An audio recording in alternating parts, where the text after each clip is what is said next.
Order, order. Good morning, everyone, and welcome to this session of the Environment, Food and Rural Affairs Select Committee. We return again today to our ongoing thematic inquiry into the reforming of the water sector. We are joined again today by representatives from Thames Water. Welcome, gentlemen. Again, for the benefit of those following our proceedings and our own official record, can I invite you, please, to identify yourselves and your roles? Chris, perhaps. Chris Weston, Chief Executive, Thames Water. Adrian, Montague, the Chairman of Thames Water. Ian Pearson, Independent Non-Executive Director and Chairman of the Remuneration Committee. Okay.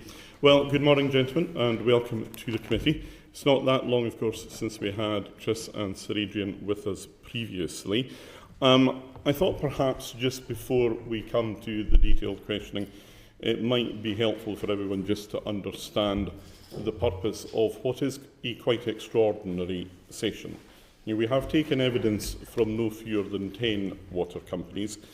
Thames is the only company that we have felt it necessary to recall in this way. Initially, this was as a consequence of Sir Adrian writing to us indicating that last time around he had misspoken, putting inaccurate and in fact probably misleading information in front of the committee, something which came to light, we understand, as a result of an inquiry from the Guardian newspaper.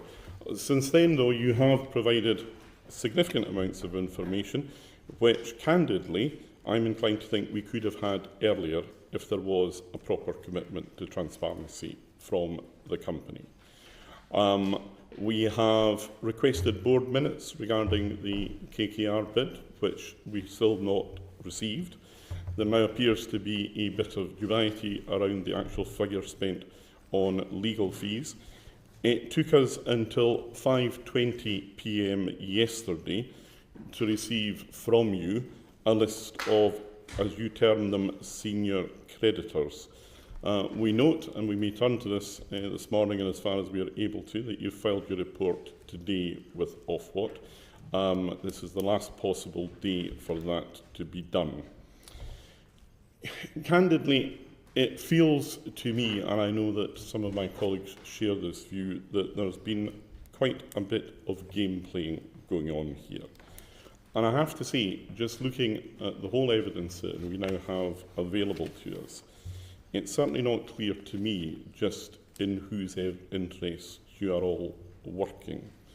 So the purpose, I hope, is that by the end of today's session, we shall expect to have clarity on all the outstanding matters.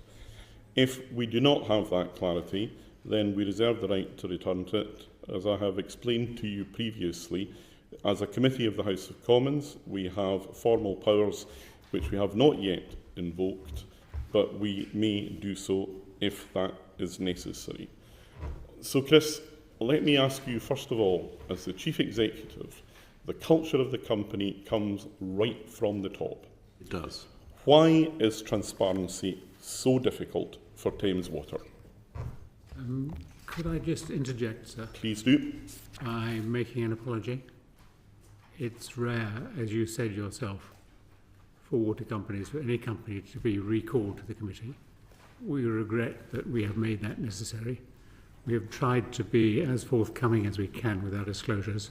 We will no doubt go into some of the reasons behind the actions we've taken. But I just wanted to say before we start, you're all busy people. I'm sorry that we're taking up your time again. Well, look, we accept the apology. I don't think we're yet in a position where we are prepared to take things on trust from Thames. Hopefully, by the time we get to lunch today, we will be in that place. But let's just see how it goes. Chris, transparency. I mean, transparency is absolutely something that comes from the top. I recognise I am the leader of the organisation and I set the tone from the top, and I am very clear in both my actions and also the direction that I give to the company that transparency is absolutely essential. And I think that in many instances, Thames is at the forefront of transparency. We were the first water company to publish all of our overflows online so everyone could see them. And I am very keen that we continue to make sure everything we do is transparent. Mm-hmm. Not a particularly happy story this morning on overflows, is it? Your report indicates that you had too much rain leading to overflows a week before you put us all into a hosepipe ban. I know, and I'm sorry about that, but the weather, I'm afraid, is a reason. It's not an excuse. Last winter, before we came into this spring, we had the second wettest winter on record. There were some months, like last September, where the rainfall was more than double the normal monthly rainfall. And our system, I'm afraid, was never intended to deal with that. We are taking huge steps to improve our position around pollutions. We are cleaning the network more than we ever have, and we are investing more than we ever have in our sewage treatment works. But it is going to take a while. I think the work that KKR done backs up the view that to turn around, transform this company is going to take between 5 and 10 years, maybe a bit more. Now, to go back to the position in May, we discussed then your decision to proceed with KKR as a sole bidder. KKR have since left the playing field at the beginning of June, and you've now got an even shorter time frame. How do you feel now about the decision that you made to proceed with KKR as the sole bidder? Perhaps I should take that. First of all, if I may, I'll explain how we have managed the process of looking at bids. If we can keep it tight, explanations, please. So, as is common in takeover situations, we created a special committee of the board. It has the unlovely acronym of ERSCO, the Equity Raise Subcommittee. And it was this committee that reviewed all the bids. At an earlier stage, long before KKR's withdrawal, we looked at all the propositions that were on the table. We felt that KKR's was by far the strongest. There were significant difficulties with, I think, all of the others. So we decided to go with KKR. We did that, I think it's fair to say, in the face of some unhappiness on part of Ofwat that we were going to a single bidder as quickly. Not just Ofwat. CKI, one of the bodies that you kicked out, felt that they were badly misrepresented and treated. I don't think they've been represented, and I don't think they were badly treated. But we went They to... were happy either. Well, that may be true. But we went to KKR because they had by far the strongest bid, and because they said that really they wished to proceed on the basis that they were the sole preferred bidder. I know you have written to KKR. I don't know whether they replied, but they will account for that in their own words. And so we felt that in view of the fact that KKR was the strongest bidder, it was right to proceed in that way. So now KKR have gone. How do you view the position? Well, I think we're actually in a reasonably strong position. So we have... Let's just get this right. You had two bids. You took the more expensive one at the expense of the cheaper one. The more expensive one has gone, and now you're left with a more expensive option since, still. It was, well... And that puts you in a stronger position. There is a... we had a number of bids from industry players, KKR, CKI you referred to, altogether 5 or 6 bids. And then we always had the creditors providing competition to those bidders. The creditors are still advancing, they're in good shape. The proposition has been strengthened because KKR has shared their information with us and with the creditors. And we believe that the bid that is coming through from the creditors is very strong technically. They're exploring that with Ofwat. We hope that they will reach a conclusion with Ofwat very soon. And then it will be necessary to put that into a financial construct of how we reconstruct the capital of the company. But I think we're in reasonable shape. Yeah, Mr. Carmichael, if I may, as a please. As a member of the Equity Raise Subcommittee as well, just to make the point that it really was a very clear distance between KKR and the second and third. And it was made very clear to us that KKR would not proceed any further unless they proceeded on an exclusive basis. And we frankly decided as a committee that we thought, although we wanted to maintain competitive tension, actually taking through the second and third bidders when they were so distant wouldn't have been in the best interests of the company. And we knew that we had a creditor-led proposal as well to keep the competitive tension that was required in the process. And just to be clear, CKI did then want to come back in, didn't they? But you deemed that to be unprogressible. Yeah, the situation was basically that KKR said they would only... I mean, CKI are not a fly-by-night organisation. They're one of the world's biggest infrastructure companies. And they came up with something that was unprogressible. CKI came up with a bid that was not as good by quite a long way as the KKR bid. And then KKR said that they demanded exclusivity if they were going to go further with the bid. So, you know, Ofwat would have liked us to carry on with KKR and CKI. We would have liked that as well, but the simple fact was it wasn't possible because KKR wouldn't proceed on that basis. So they said jump, and you just said how high. No, we had to make a choice. We had to make a choice. Well, do we rule out KKR and proceed with bids that are demonstrably inferior and therefore not likely to be in the best interest of the company, or do we agree to the exclusivity and proceed with KKR? We've asked you for the board minutes in relation to this. So far, they have not been provided. So effectively, you're asking us to take this on trust from you. You'll understand the reasons why we are reluctant to do so. But Ian, do you want to tell us what it was that was so strong about the KKR bid, which makes it all the more inexplicable, surely, that they would have walked away from it? Yeah. Well, KKR produced a very strong, detailed proposal that the economics of it was more compelling to the board and certainly to the ERSCO. And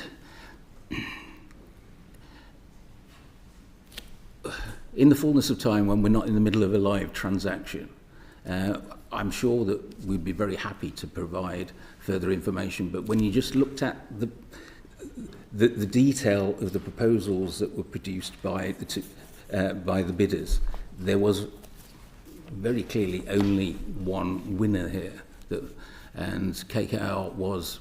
Well, I mean, you've lost your competitive tension now. KKR have gone.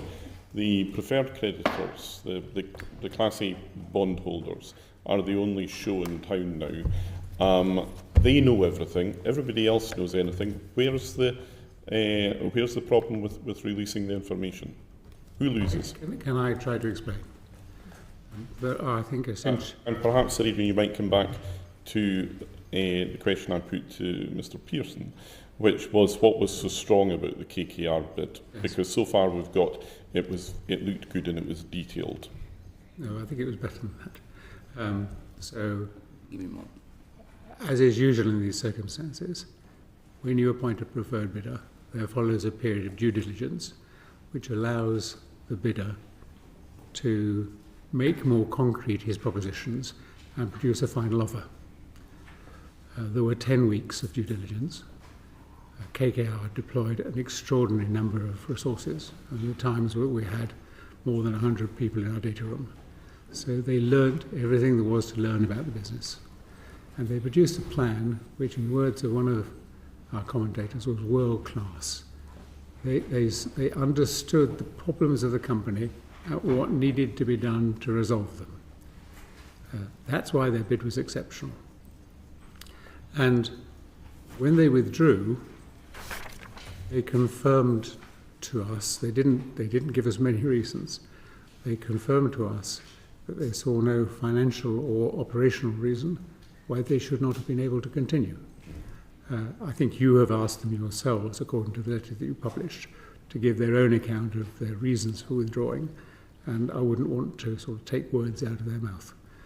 But I think there was something in there about the level of expectation and their worries as to whether they would be able to meet those expectations in time. So I think that all they told us on that fateful evening of the 2nd of June was that they were not in a position to proceed. And that's where it stands. So, the decisions then in relation to the various bidders, and there have been others and other offers and notifications of interest. Who makes the decisions in relation to these? Is it the board? No, well, ultimately it is the board. But as I said, we have established this equity raise subcommittee of the board, and we've done that both to erect a ring of secrecy around these propositions, because they have commercial information of great value to all the competitors. Right. So who are the people on that board? We've heard you're a member and Mr. Pearson's a member. Mr. Land is a member, who's the independent, senior independent director. Miss Lynn is a member. And then there are 3 observers. 2 observers who are experts on restructuring, Mr. De Bruyne and Neil Robson. Mr. Robson. And then Chris Weston is invited from time to time. But this is the proposition here is that this is a matter for the non-executive contingent of the board. But management is affected by these propositions, and so Chris attends when we invite him to. We do, of course, have our professional advisors who attend these meetings as well, and who advise us just on the bids and their views of the economics of them. Mm-hmm. And which organisations do they represent then, the various participants? I'm sorry, could you repeat that again? Who's behind this? Behind the committee? Well, it is the board who takes all the ultimate decisions. Right. I've no one but the board. Look, we've made the formal request for the board minutes in relation to this. We will discuss as a committee later on what view we wish to take and what further steps. But can I just be quite clear about this? In the event that we invoke the formal powers that Parliament has given us, not to provide these minutes will be a contempt of Parliament. Is that understood? We understand and respect the committee's powers. Perhaps I must take an instant, though, just to reiterate why we think it is inappropriate at this juncture to give these minutes. Firstly, they contain confidential information concerning all the bidders and all the bids, and we are subject to confidentiality undertakings with regard to that information. Secondly, we're also subject to market abuse regulations, which control the dissemination of material, non-public information. And those are formal constraints. I think the most important point is the one that Ofwat has referred to in its letter. These are discussions at a very sensitive stage. There will come a time when all of these things are subject to review. Once we have a complete deal, of course, we have to secure the court's approval to it. But at the moment, there's lots of ebb and flow, and it will be really difficult to really counterproductive to release these documents. And we hope that the committee will understand and respect that position. If that being the case, what was the purpose in you offering me as chair of the committee a private briefing? What were you going to tell me? But let me just be quite clear. There are no circumstances in which I, as chair of this committee, will take a briefing in private or that does not include the other members of this committee. I'm the chair, but we are all equal. You'll be familiar with the expression primus inter pares. That is my role here. So what we What were you going to tell me in private? I was going to tell you information that I thought you would share with the committee. I'm not seeking to marginalise the committee in any respect, but I thought that within the, away from the cameras, away from public forum, it would be easier for us to have a more detailed discussion. Sounds a bit like a bit more game playing to my mind, I'm afraid. I'm sorry. However, we have a lot to get through. I am going to invite Charlie to lead us in the questioning of the collapse of the KKR bid. Thank you, Chair. Yeah, sorry. Sir Adrian, you just inferred to the Chair there that you were given no explanation as to why KKR withdrew the deal. There was obviously plenty of speculation at the time, spooked by government rhetoric, concerned about Thames assets being worse than they first thought them to be. Are we seriously expected to believe that you were given no explanation other than they were withdrawing the bid? Yes, well, I'm afraid that is exactly what happened. Okay, so did they submit a bid to Ofwat on the 30th of May? They submitted, I think the right way, well, what we had was the best part of 1,000 pages from KKR. We've had the best part of 1,000 pages in the Creditor. It is a very substantial piece of work. So they submitted a turnaround plan which looked at the commercial and operating characteristics of what they were trying to achieve. What they did not submit was the financial elements of the bid. And they said they could not do that because they had not achieved the full endorsement of their investment committee. So in that 48 hours, they decided to pull the bid, having submitted most. Having submitted all but the financial details. There was nothing else that happened in that period of time that would have triggered. You must ask KKR that. I don't believe there was. On the day that they pulled out, the Class A creditors had a rival bid ready to go. I mean, an oven-ready deal, if you like. Somewhat fortuitous, would you not say? No, I think the creditors were there, had always been there. They've always had, I think perhaps we need to go back and think about the creditors' position. So they are secured lenders to the company. The company's in default. We are kept alive by the creditors drip feeding liquidity into the company. They do have a great deal of contractual control over what happens in the company. They don't take the decisions, the board takes the decisions, but they do have a great deal of control. And I think they saw it as actually helpful, relevant to their position, to create an alternative proposition. That's what happened. It wasn't as, at that stage, I don't think it was, if you like, oven ready in the way that KKR's bid was oven ready, but it was very advanced. Is there not some sort of conflict here where you've got a KKR bid on the table, and yet the people who are ultimately making this decision are also waiting in the wings to pounce? Well, as I say, the people who want to make the decision on the board, the creditors, as I think we discussed with the High Court in the first restructuring plan, are essentially the economic owners of the business. They're not the shareholders, they're not directors. It is the board that takes these decisions. You can understand from the outside looking in that it seems to be a conflict. I don't think it's a conflict. I think there are multiple interests. And when you get into one of these restructurings, I think that's what happens.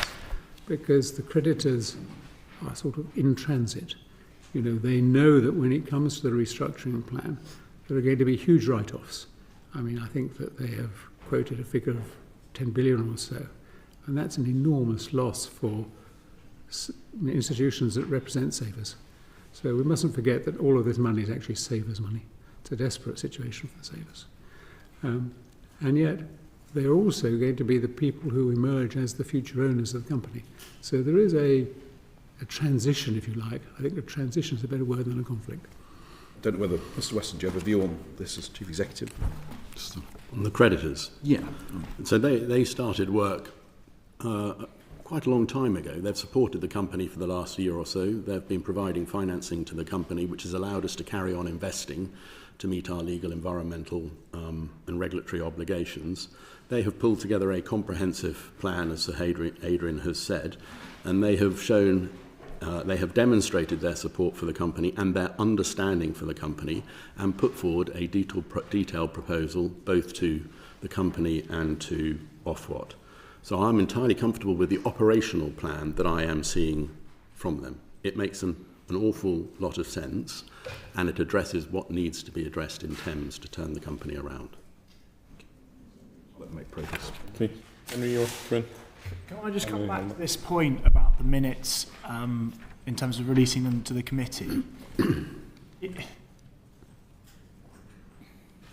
Is it the case that effectively what's going on here is that you're refusing to release these minutes because they demonstrate that effectively there's a plan in a way that the Class A creditors have a preferential first dibs on Thames Water?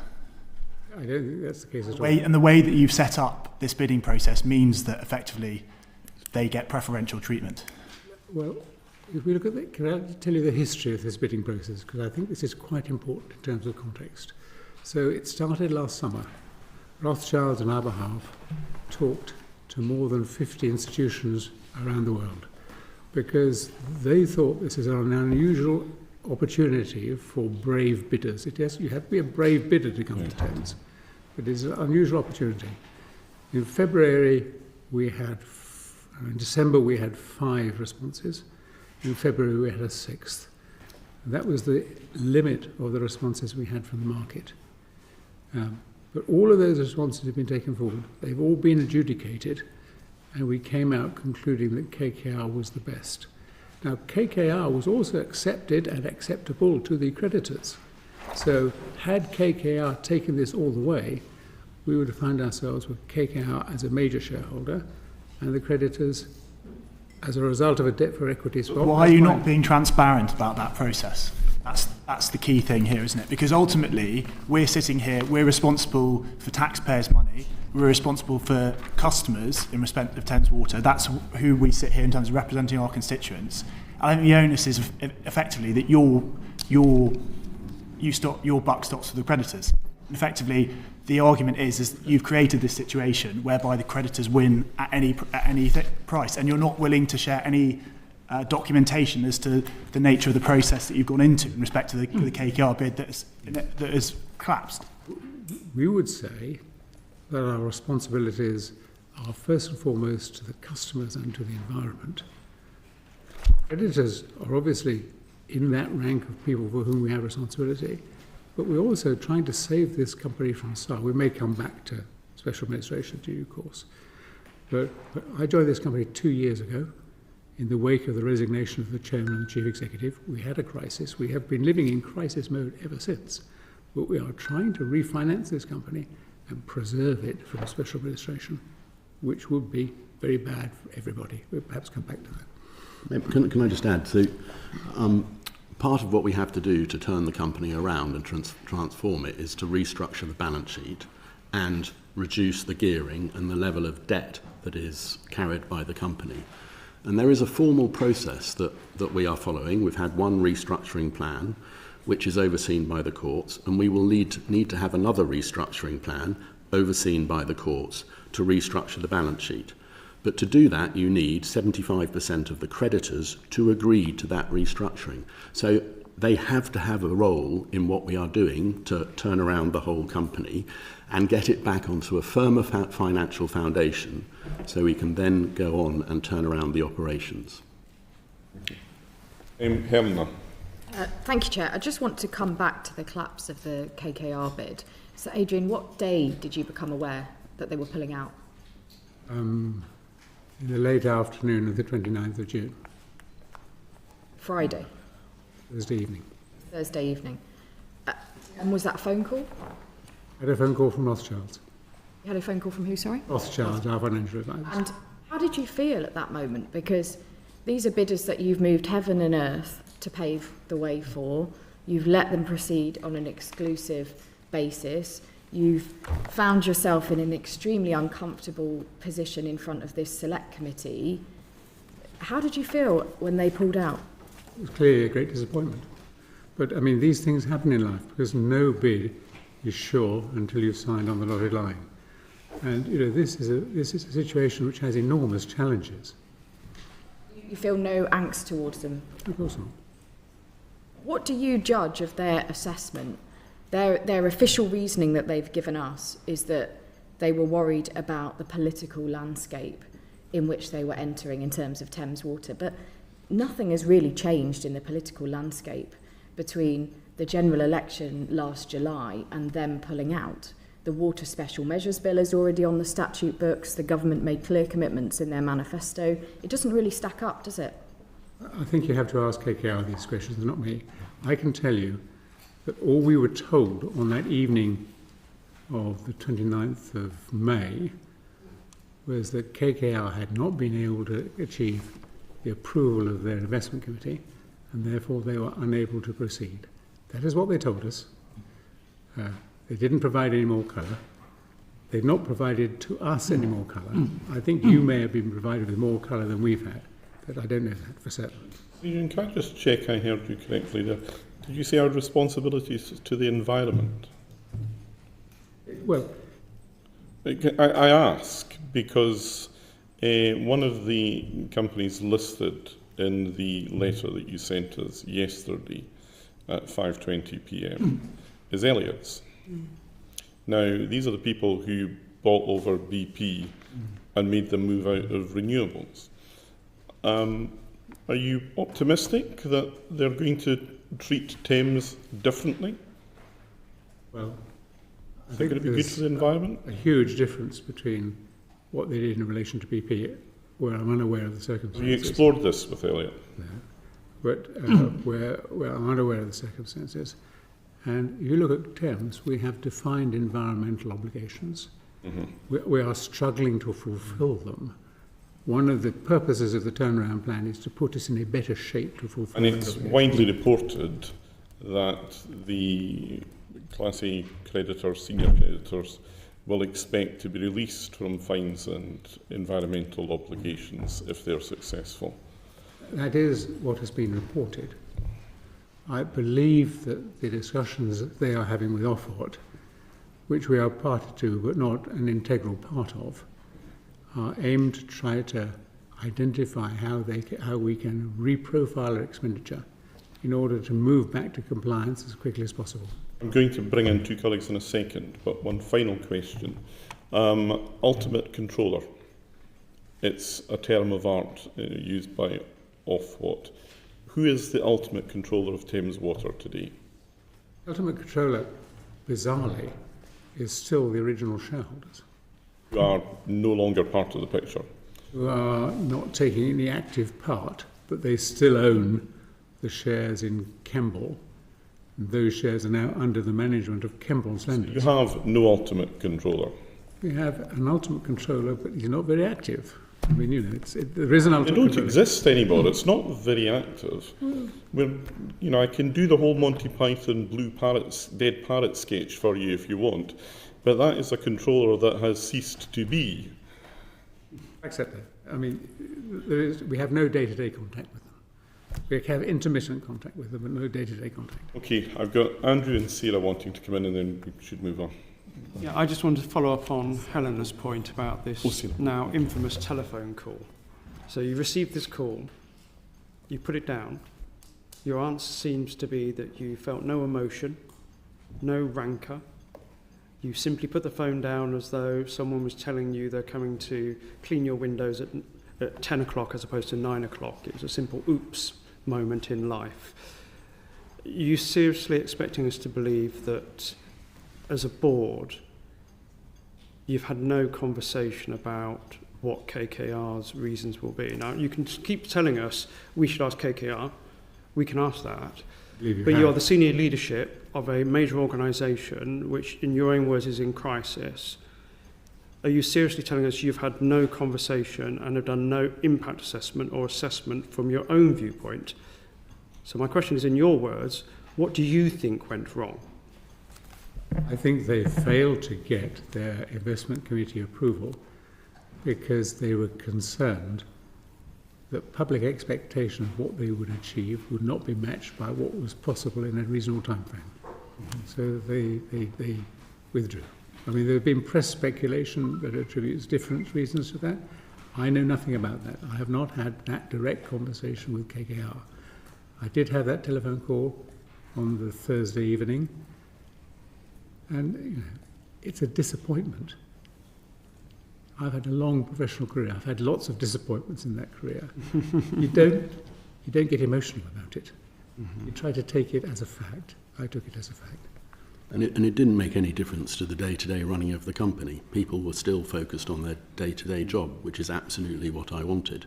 We have since then been through the due diligence reports that were produced and provided by KKR, and we've distilled those down to areas that we think we can further improve the performance of the company. So we are building that in now to the plans and operations of the company.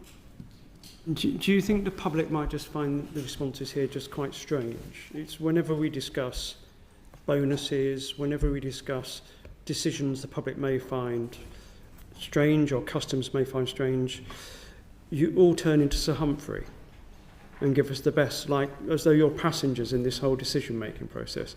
I find it extraordinary that you do not have any sense of urgency about solving this crisis. Urgency. I think, let me take you through what's been happening. So ever since I arrived, this company has been in crisis. Mm-hmm. So we have had an abortive engagement with the original shareholders to provide new equity. We've had the draft determination. We've had the final determination. We've had interaction with the debt markets. We've had interaction with the creditor markets. We're thinking about a reference to the CMA. The pressure that the team is under is huge. Actually, there's no room for emotion. You put your head down and you get on with the job. And I think that that's what happens when you have a disappointment like KKR. You can't sort of wring your hands. You just have to move on. I just wanted to clarify on some of the timings then, because I think when Charlie asked earlier on, you said that KKR had submitted their bid to Ofwat on the 30th of May, but you also said that you were aware of them potentially drawing out on the 29th of May, and then they didn't get the financing. So can I just clarify? Well, what I know is I had a call on the late afternoon of the 29th. I'm not sure I can say from my personal knowledge when that bid was submitted. It was due to be submitted on the 30th. It may have been submitted on the 29th. I'm not precisely aware of that timing. But either which way, you were aware of them putting out, but simultaneously they did put a bid in.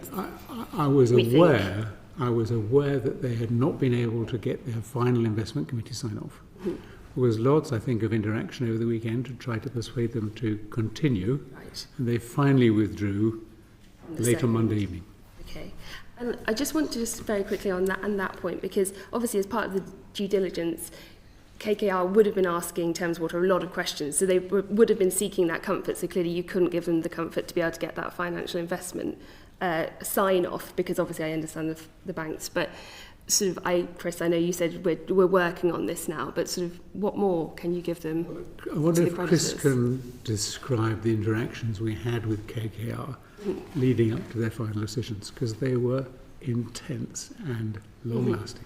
We did have a 10-week due diligence with them, extremely extensive and intrusive. It took a huge amount of time, hundreds of questions going into a lot of detail about the data that the company operates on. And so that was, very, very intense. And I think they got from that all the information that they needed to understand the assets and the operations of the company. Mm-hmm. And as they pulled out, they said there was nothing that they found in there that they didn't think was fixable or untoward. So I think that we came through the due diligence as a company, its operations, in relatively good shape. I'll leave it there because I'll come back to that a bit later. But yeah. Barney, you're going to talk us through the Thames financial timeline. Yes, thank you, Chair. Just picking up on the business with KKR,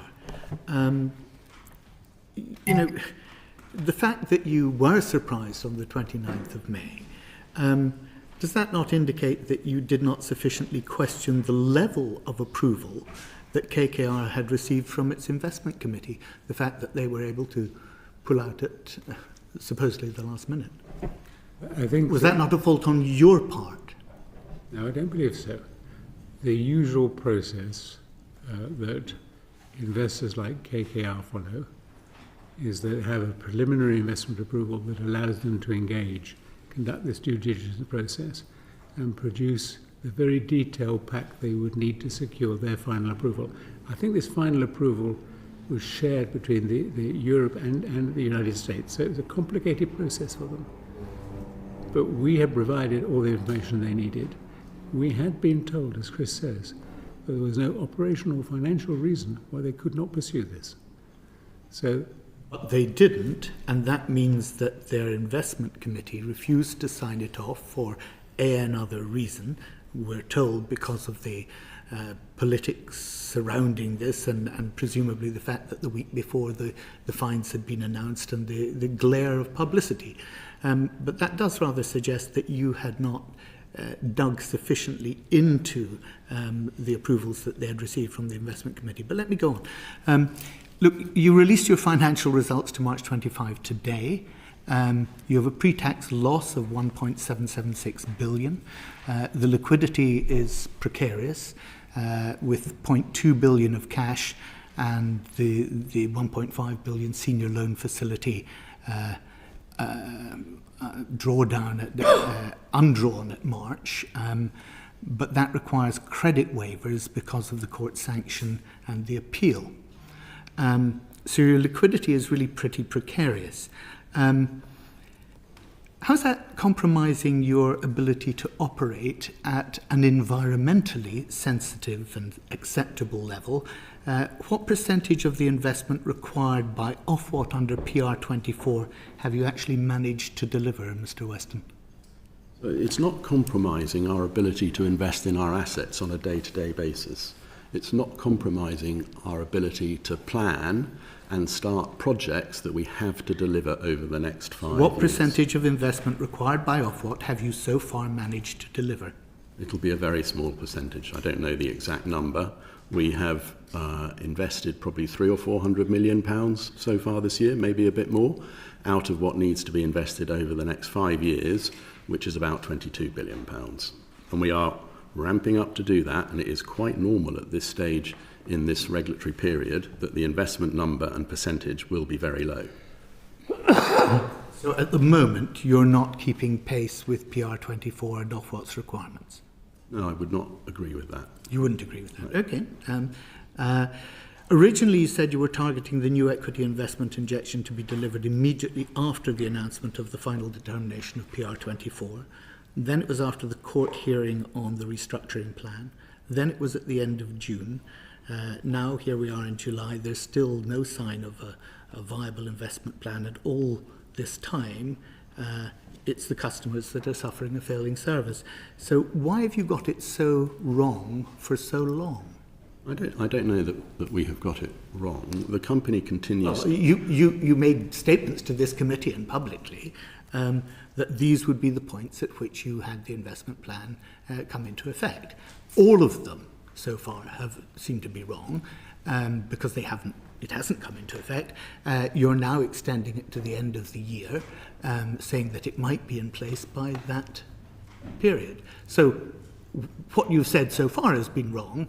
I suppose what I'm asking you is why should this committee have any faith that by the end of the year it will be possible to do what so far it's been impossible to do? So first of all, the operations of the company continue as normal, providing the service that we provide, and we continue to invest. And I think that's a very important starting point. Beyond that, when you look at the recapitalisation of the balance sheet, we absolutely had to have an FD, which landed on the 19th of December last year. And we needed that FD because it created certainty for potential investors around their investment in Thames Water. At the same time as we were running that equity process, we also had to run a restructuring process overseen by the courts that extended our liquidity and allowed us to bring in this super senior facility that created a firmer financial foundation that gives us liquidity if we draw on the first 1.5 billion to the end of this year, December. And that foundation, and I can talk about how we are drawing on that facility, but that foundation then allows a potential equity partner, and we've already discussed KKR, or the creditors to come up with a creditor-led plan. And they have been through due diligence to pull together that operational plan. And they are discussing with Ofwat the regulatory support they need to make Thames investable and turn it around. You know full well that the initial negotiation of that 3 billion was that it would come in 2 tranches. You were expecting to draw down the second 1.5 billion actually in June, in last month. But you've now said that the first tranche actually can last you until December. Why were those calculations so far out? Did the creditors create an artificial deadline for the second tranche in order to create a sense of urgency for a takeover proposal? Well, they've certainly pushed all parties to create a sense of urgency to try and reach an agreement. That was what the June release... Was it artificial, was my question? Was it an artificial deadline? No, it's not an artificially generated deadline that is driven by the financing that they have put in place. So were you telling the truth to this committee when you said that you expected to draw down the second tranche of that loan facility in June? That was the best information that we had at the time, yes. It was wrong. Well, I mean, it's not always easy precisely forecasting cash flows. But it might be if you were... look, you say that the business hasn't suffered any interruption of its normal process business. You've been able to, according to you, to meet the Ofwat requirements of PR24 and continue that investment programme in the normal way. So actually, given that you said everything's tickety-boo, you've had no unseen events that would have made it... those projections of drawing down the 1.5 billion out of sync. But it is out of sync. I don't want to give the impression everything is tickety-boo. The company is extremely stressed and within very difficult circumstances. I think I have said in the past to the committee that our finance function wasn't the most efficient or proficient, and that left us wanting in some areas. And I admit that our understanding of cash flows weren't what they needed to be. I am relieved that the financing that we put in place is lasting longer than we expected, because we are spending it as we need to spend it. We are probably a bit more efficient than we thought. Unfortunately, our headcount is a little bit lower than we want it to be.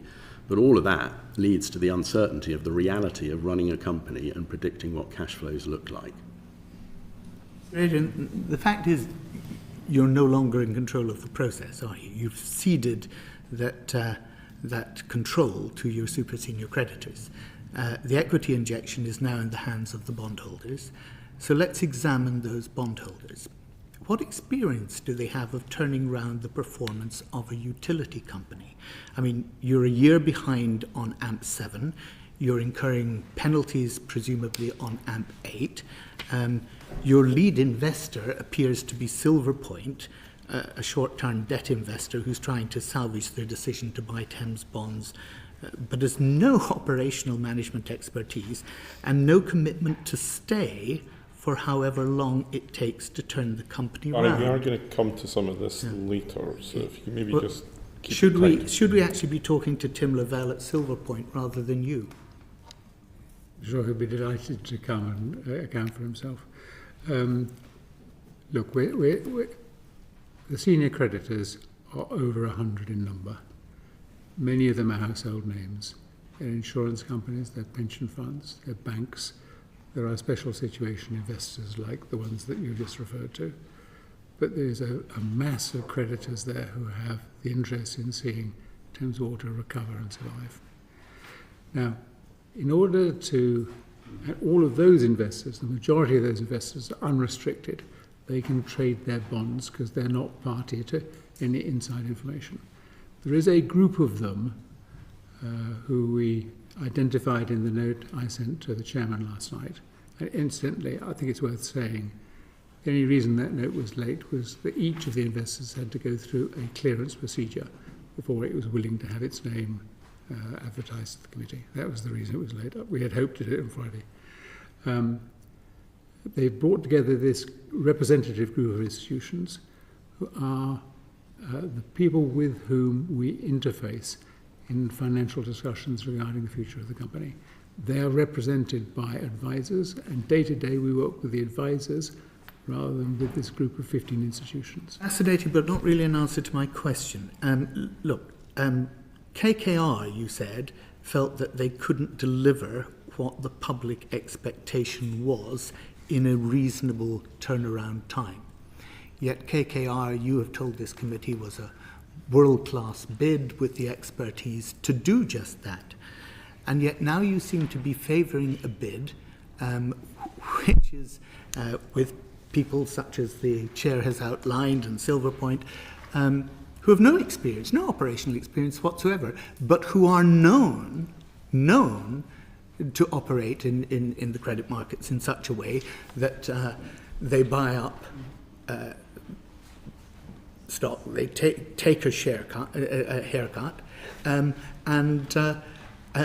walk away with the killing. Danny, can we keep this tight? Because we are straying into stuff that we I'll are going leave to it come there. to later, given the chance. How are they going to do it if KKR could not? KKR could and would have done, but for their inability to achieve the approval of their investment committee. And we've talked a little bit about what I understand their reasons are.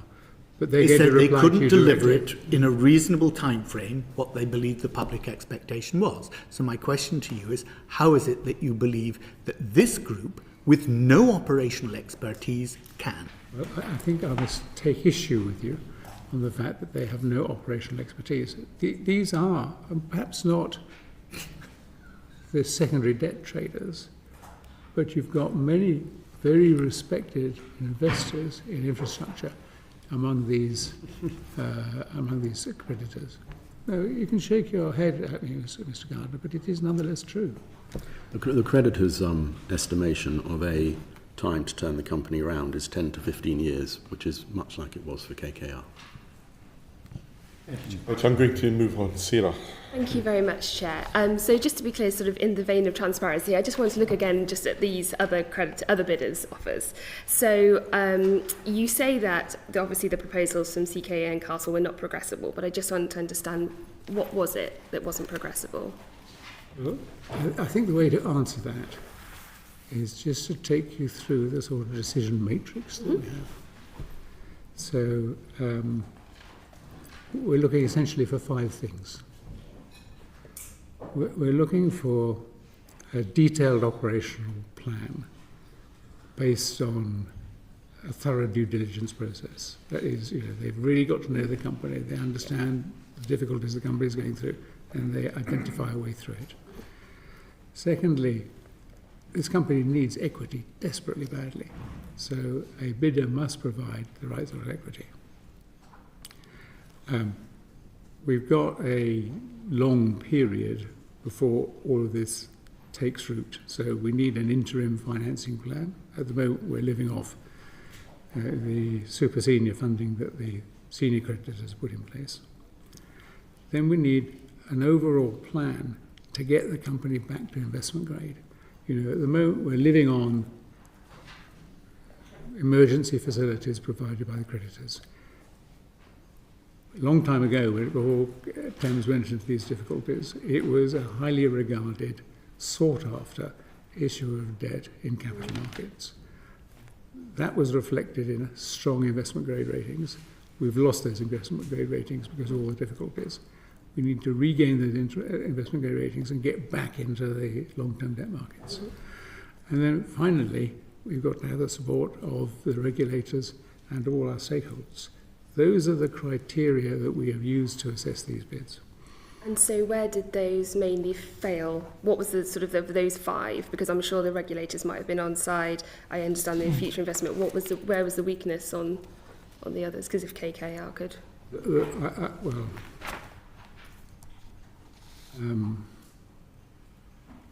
I'm sure we could have progressed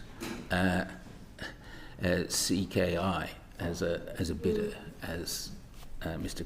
Carmichael rightly says. CKI is a very well recognised and reputable operator of. There are other assets. reasons why we might not want to, but on the face of the bid. Yeah, but on the basis of the bid, the fact was that KKR's bid was superior, and they wanted exclusivity. So it wasn't possible to progress Yes, and CKR's bid any further. And I sort of appreciate while that because still I completely understand that need for exclusivity. I think that's what KKR would want. They want that 10-week period. That's quite common in legal transactions. I've seen that before. What I don't quite understand is once that period ended, why didn't you just reopen it and give the other companies the opportunity to at least to improve their bid? Well, we did have contact. We had contact with 3 bidders, 2 existing bidders and 1 new bidder. So the existing bidders, who were part of the adjudication we carried out in March, were Castlewater and CKI. And I think that the difficulty is capturing these assessments in a couple of sentences. In CKI's case, they had not done a great amount of detailed due diligence. It is quite true that they are recognised infrastructure investors in the UK. Indeed, they are an asset. They have an investment in another water company, so they know the sector. But they had not been through a detailed due diligence phase and did not. They weren't allowed to because of the exclusivity? No. They were treated in exactly the same way as KKR, leading up to the adjudication in March. They had all the opportunity they could possibly have wanted to do the work. And I think their financial projections were less favourable than KKR's. And it was much the same in the case of Castlewater. At that stage, they were not fully funded. I think they would tell you now that they are fully funded, but they have very little operational capability in water. And it's not just the financial propositions you need to look at. It is the overall appreciation of who is going to provide the best bid. In our case, it was clearly KKR. Just to understand, you say they don't have operational sort of capacity in water, given that I think they own 75% of Northumbrian Water. What do you mean by that compared to the creditors? I think I said that in relation to Castlewater. Oh, sorry, right, fine. But in terms of if there really was like a true exclusivity period, then obviously, as Charlie mentioned, the creditors were primed and ready. So was it actually a true exclusivity period if they were primed and ready? I think that the way we have described it, and I think the way that KKR describes it, is that they were the preferred bidder. It would have been an exclusivity agreement signed, though. Around the time of the adjudication, there was a lot to talk about exclusivity. But then the point became apparent that we also had the creditors sitting in the wings, and therefore it was a preferred bidder rather than exclusivity. Their exclusivity agreement had a carve-out for the creditors. Right, okay, so they expected them to sit alongside them and do their detailed due diligence at the same time KKR did. So when I was putting my management team and I was sitting down in front of KKR, very often they would either be in the room or there would be a separate meeting on particular aspects that they wanted to look at. Can I ask, how comparable is the bid now between what the creditors are now offering compared to what KKR were? Well, I can only talk from an operational perspective, but the absolute amount they would invest is very similar to what KKR were to put in place, and a lot of work has been done by management and by the creditors in distilling from KKR the best elements and building it into the new plan the creditors are putting in place. So there is a fair amount of similarity between the two now. And can I ask, because you said that KKR shared information, so what information did they share, and was it their DD reports ultimately? Yeah. So they were quite happy with that being openly... It was agreed beforehand that the creditors and the company would have access to all of that material. So it allowed us to look at how we target cleaning of our sewage network in a different way, and the value in cleaning more and cleaning differently. I mean, the technicality I don't think we need to go into, but that kind of insight will help us improve the performance of the company. It doesn't feel like there's an open competition almost, because I appreciate the creditors have always been waiting in the wings. They've been working basically in parallel with KKR. But on the other hand, you also say that the creditors, I think, so Adrian, you said, have contractual control essentially over the company at the moment. So again, then there's these multi-issues. So there wasn't a true... I still don't think they're a preferred bidder, nor is there true competition now, because what I'm worried about, my concern is, as directors, you have a duty to act in the best interests of the company. Yeah. It sounds as though you're hamstrung by the financing terms, the fact that the creditors have you've said contractual control. Is this really the best bid? And is this the best bid?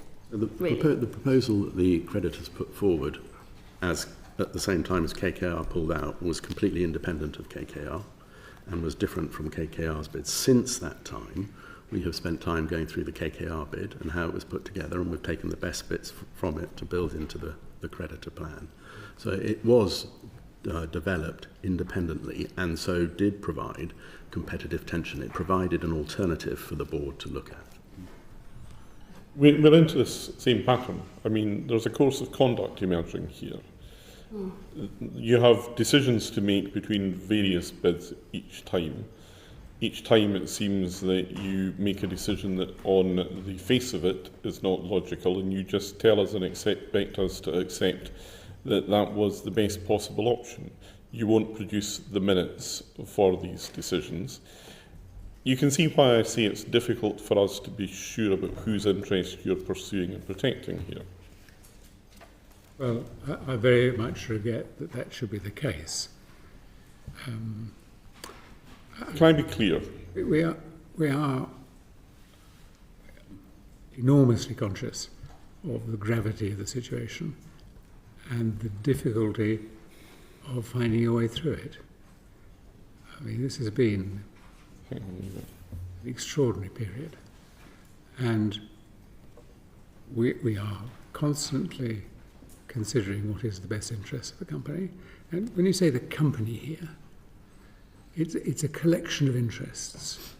It is the customer interest, it is the environmental interest, there's a bit of political interest in there, but not a great deal, and it is the interests of the future owners and of the creditors. It's a very complicated set of issues to untangle and decide what the way forward is. Look, we are aware of CKI, Castle, and there's been a third reported. I don't think it became as a formal bid, but an expression of interest or an offer from a company headed by Lord Redesdale. I think that's now in the public domain. Can I be quite clear about the dismissal of these three options? Were these dismissals all taken by the board? The decisions to dismiss? That's a yes. Can we get the minutes for these meetings? I think I will need to take advice, because we just need to protect confidentiality the best we can. I can tell you that in the case of, we've talked quite a lot about Castlewater and CKI. In the case of Lord Redesdale's proposition, it's essentially one sheet of paper, not the 1,000 pages we receive from the other two bidders. I think he regards it as a sort of outline concept. These were board decisions. These were decisions of my ERSCO, my Equity Raise Subcommittee, aka the board. Right. Barry, are you wanting to come in? Because Thank you, Chair. Just we briefly. Are under pressure. Absolutely. Look, the KKR bid would have needed creditors to agree it in a court vote on a restructuring plan. So creditors were effectively here negotiating terms. That's part 26A of the Companies Act. So there is clearly a conflict between creditors where they're bidding against other parties, especially where here we have a public interest in ensuring proper operational outcomes in terms of the environment and the accountability of what. Do you not accept that? Well, I think it's no different from many other cases where secured creditors are taking control of a company. This happens on many occasions in public life, in commercial life. So you do accept there was a conflict of interest? I think that, as I said earlier on, and the creditors were effectively negotiating terms with KKR. There are many different interests at play here. We can't. And they secured their own. Well, I don't think that's correct, because all of these propositions require the support, in particular, of Ofwat. So the Ofwat represents the public interest as much as anybody. Yes, indeed. I think Ofwat has a role to play in pulling the plug on this right now. And they are in detailed discussion with us and with the creditors. Right, I'm going to bring forward. Sarah Bull back in here and then move on. Yes, I'm just trying to understand as well, just in terms of when KKR shared that information, on what basis or what grounds did they share it? Because obviously they've incurred a huge financial cost. Which information? So you said about the due diligence reports, etc. I think, to be honest, in the wake of their decision to withdraw, KKR have behaved honourably. So they said... So they weren't paid for it? Well, we paid for it, most of it. Fine. So we paid much of the due diligence cost. I don't think we paid it all, but we paid much of the due diligence cost. And therefore, they have made that information available to the company and to the creditors. And we are benefiting from it because they did a cracking job. Yes, but they were obviously, but the creditors were also operating alongside, so they were also preparing their own bid alongside KKR. So, but equally, to have the information that KKR needed, they would have had to been speaking to the creditors to get the confirmation. So it's sort of like marking their own homework of a bid then that comes out. They've had that information after with the withdrawal of KKR.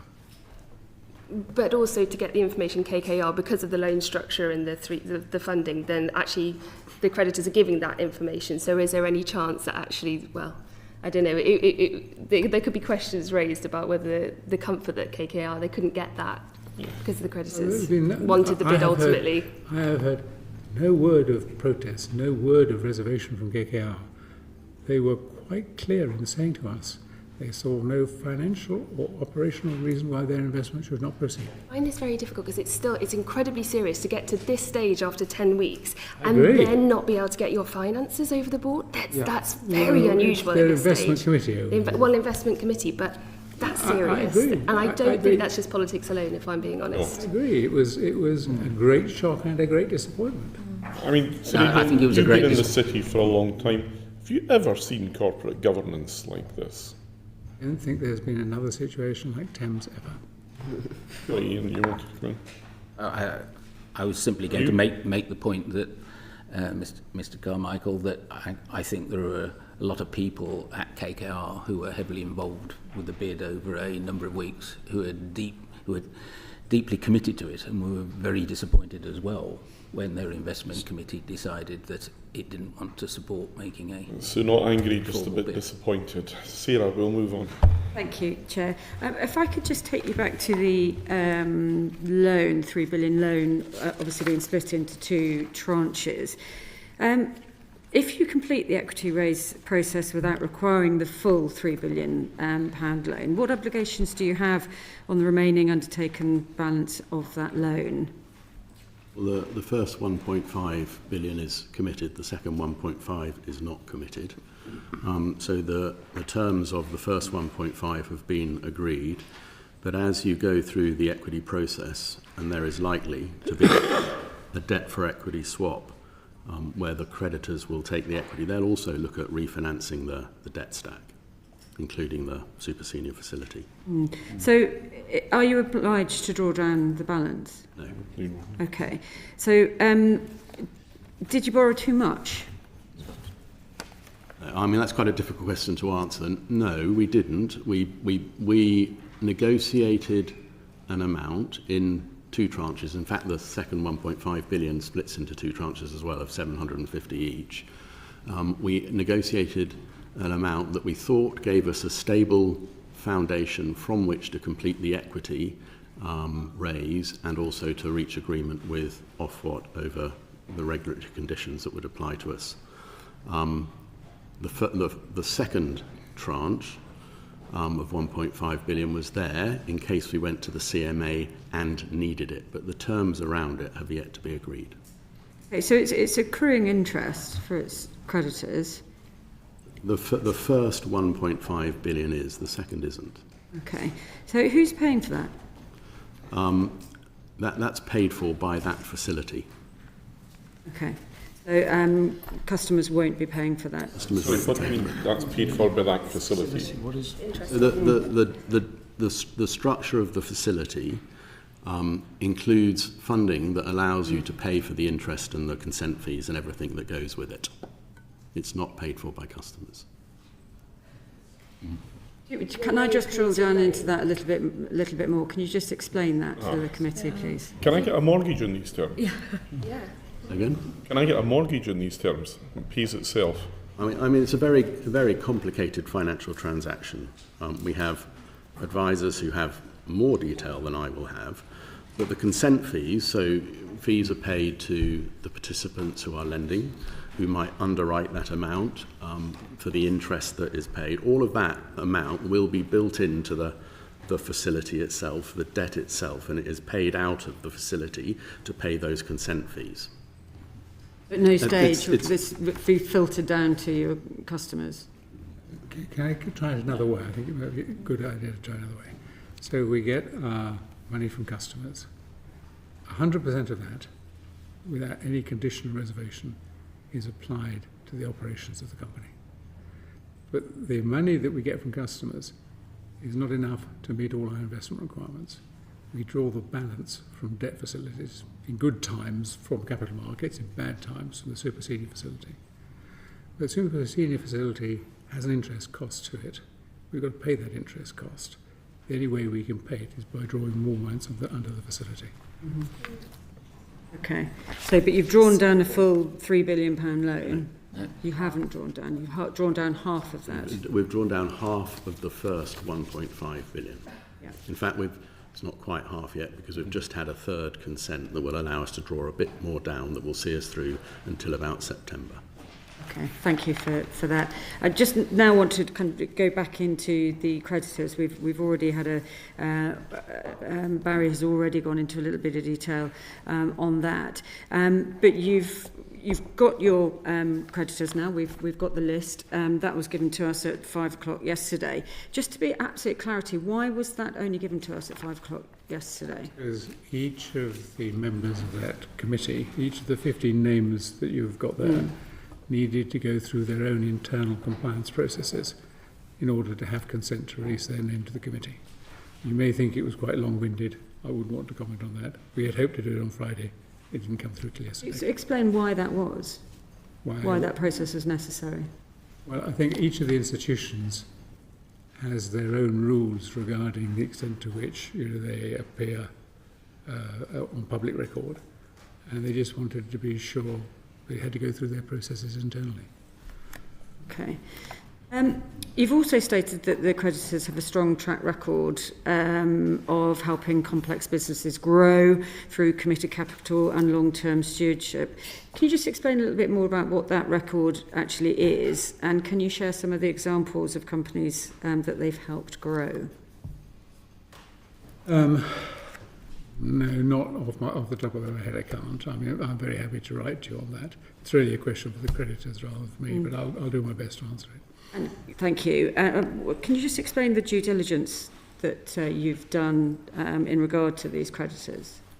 Well, the creditors are lenders of record. They have been there, many of them, for many years. And so there will probably have been due diligence done at the start when the loans were taking on. Probably. Well, it's not, honestly, it's not customary in the market to do due diligence on your lenders. They are the people who provide the liquidity to keep the company's operations running.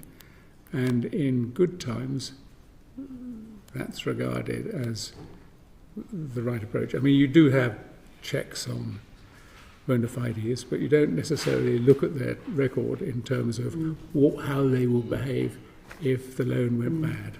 The chair has already picked up on the of Elliott being one of those creditors and worryingly acquired BP and then obviously has pushed for the offloading of renewable businesses. Surely there should have been some proper due diligence done on that basis. But I mean, some of these creditors will have bought the debt in the market.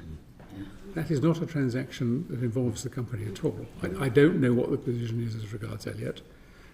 But some of them I'm now wanting to move into a different role, though. But as you've told us already, you can do due diligence, but frankly, it's going to make no difference. They control you anyway. Yeah. When you take on the debt in the first place, you assume that you take on debt in the ordinary course. You approach a syndicate of lenders. A bona fides is essentially reflected in their willingness to make loans. I mean, you do checks on money laundering and all that sort of routine governance, but their bona fides is represented by their willingness to lend you money. And no one, when you take on debt in an ordinary, well-operating company, you don't say what's going to happen if this company runs into difficulty, because that is not the plan, that is not the intention, that is not the outcome you seek. You're just asking, are these chaps good for the money? Yeah, sorry I interrupted you. Yeah, that's fine. There's such a huge number of businesses involved here. Do you feel that a consortium of over 100 anonymous, well, not anonymous now because we've got the 15 here, but there obviously are others, but we've got all of these companies ranging from pension funds to activist investors, there's the Royal Canada Bank in that list as well. Do you think that they can effectively exert long-term collective stewardship? They won't. They will appoint a board of directors. We don't know what their intentions are regarding the appointment of directors. There is a discussion, I understand, underway with Ofwat to work out what sort of governance structure Ofwat would like to see these very special situation lenders have in place. But their control will be exercised through the board. And I think this is something probably you need to discuss with Ofwat, because it's their discussion at the moment. Yeah, just moving on from that. I could just make one point as well. That when we're looking at these 100 institutions, these are the institutions that you'll find in the share cap table of pretty much all the publicly quoted utilities, and they don't seem to have a problem, whether it's Centrica, whether it's Severn Trent, in terms of having acceptable governance arrangements. So I don't think it's beyond You don't think other water companies have problems? But now I'm saying these same investors have invested in other companies. Have invested in other water companies. That are in exactly the same position, or on the way to being put down. And so, to that extent, it's not that different to the situation with Thames. I'm interested in transparency here. We hear that we don't think it's going to be much different, or there shouldn't be a problem. But we've had the promise of enhanced transparency, and you've used the word amongst you a number of times today. What does this look like compared to the current situation? And is this an admission that Thames has not been appropriately transparent up until now? I don't think so. I mean, I think as the chairman said, it's instructive to compare the position of the listed water companies. So 3 of the water companies are listed on the stock exchange.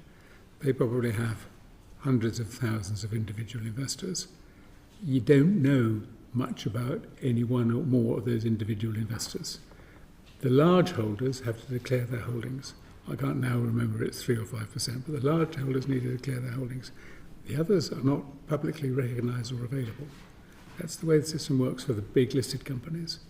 Now, I think after we've gone through this process and we have restructured the balance sheet, and some of these lenders have exchanged their debt for equity, it will be the same position as it will be for one of the big listed water companies. There will be a mass of shareholders, many of whom will not be known to the public because their shareholdings have not reached the level where compulsory disclosure is required. So that even in the listed markets, beneath the threshold for mandatory disclosure, you don't publicly know who the shareholders are. The company will, because it looks at the register.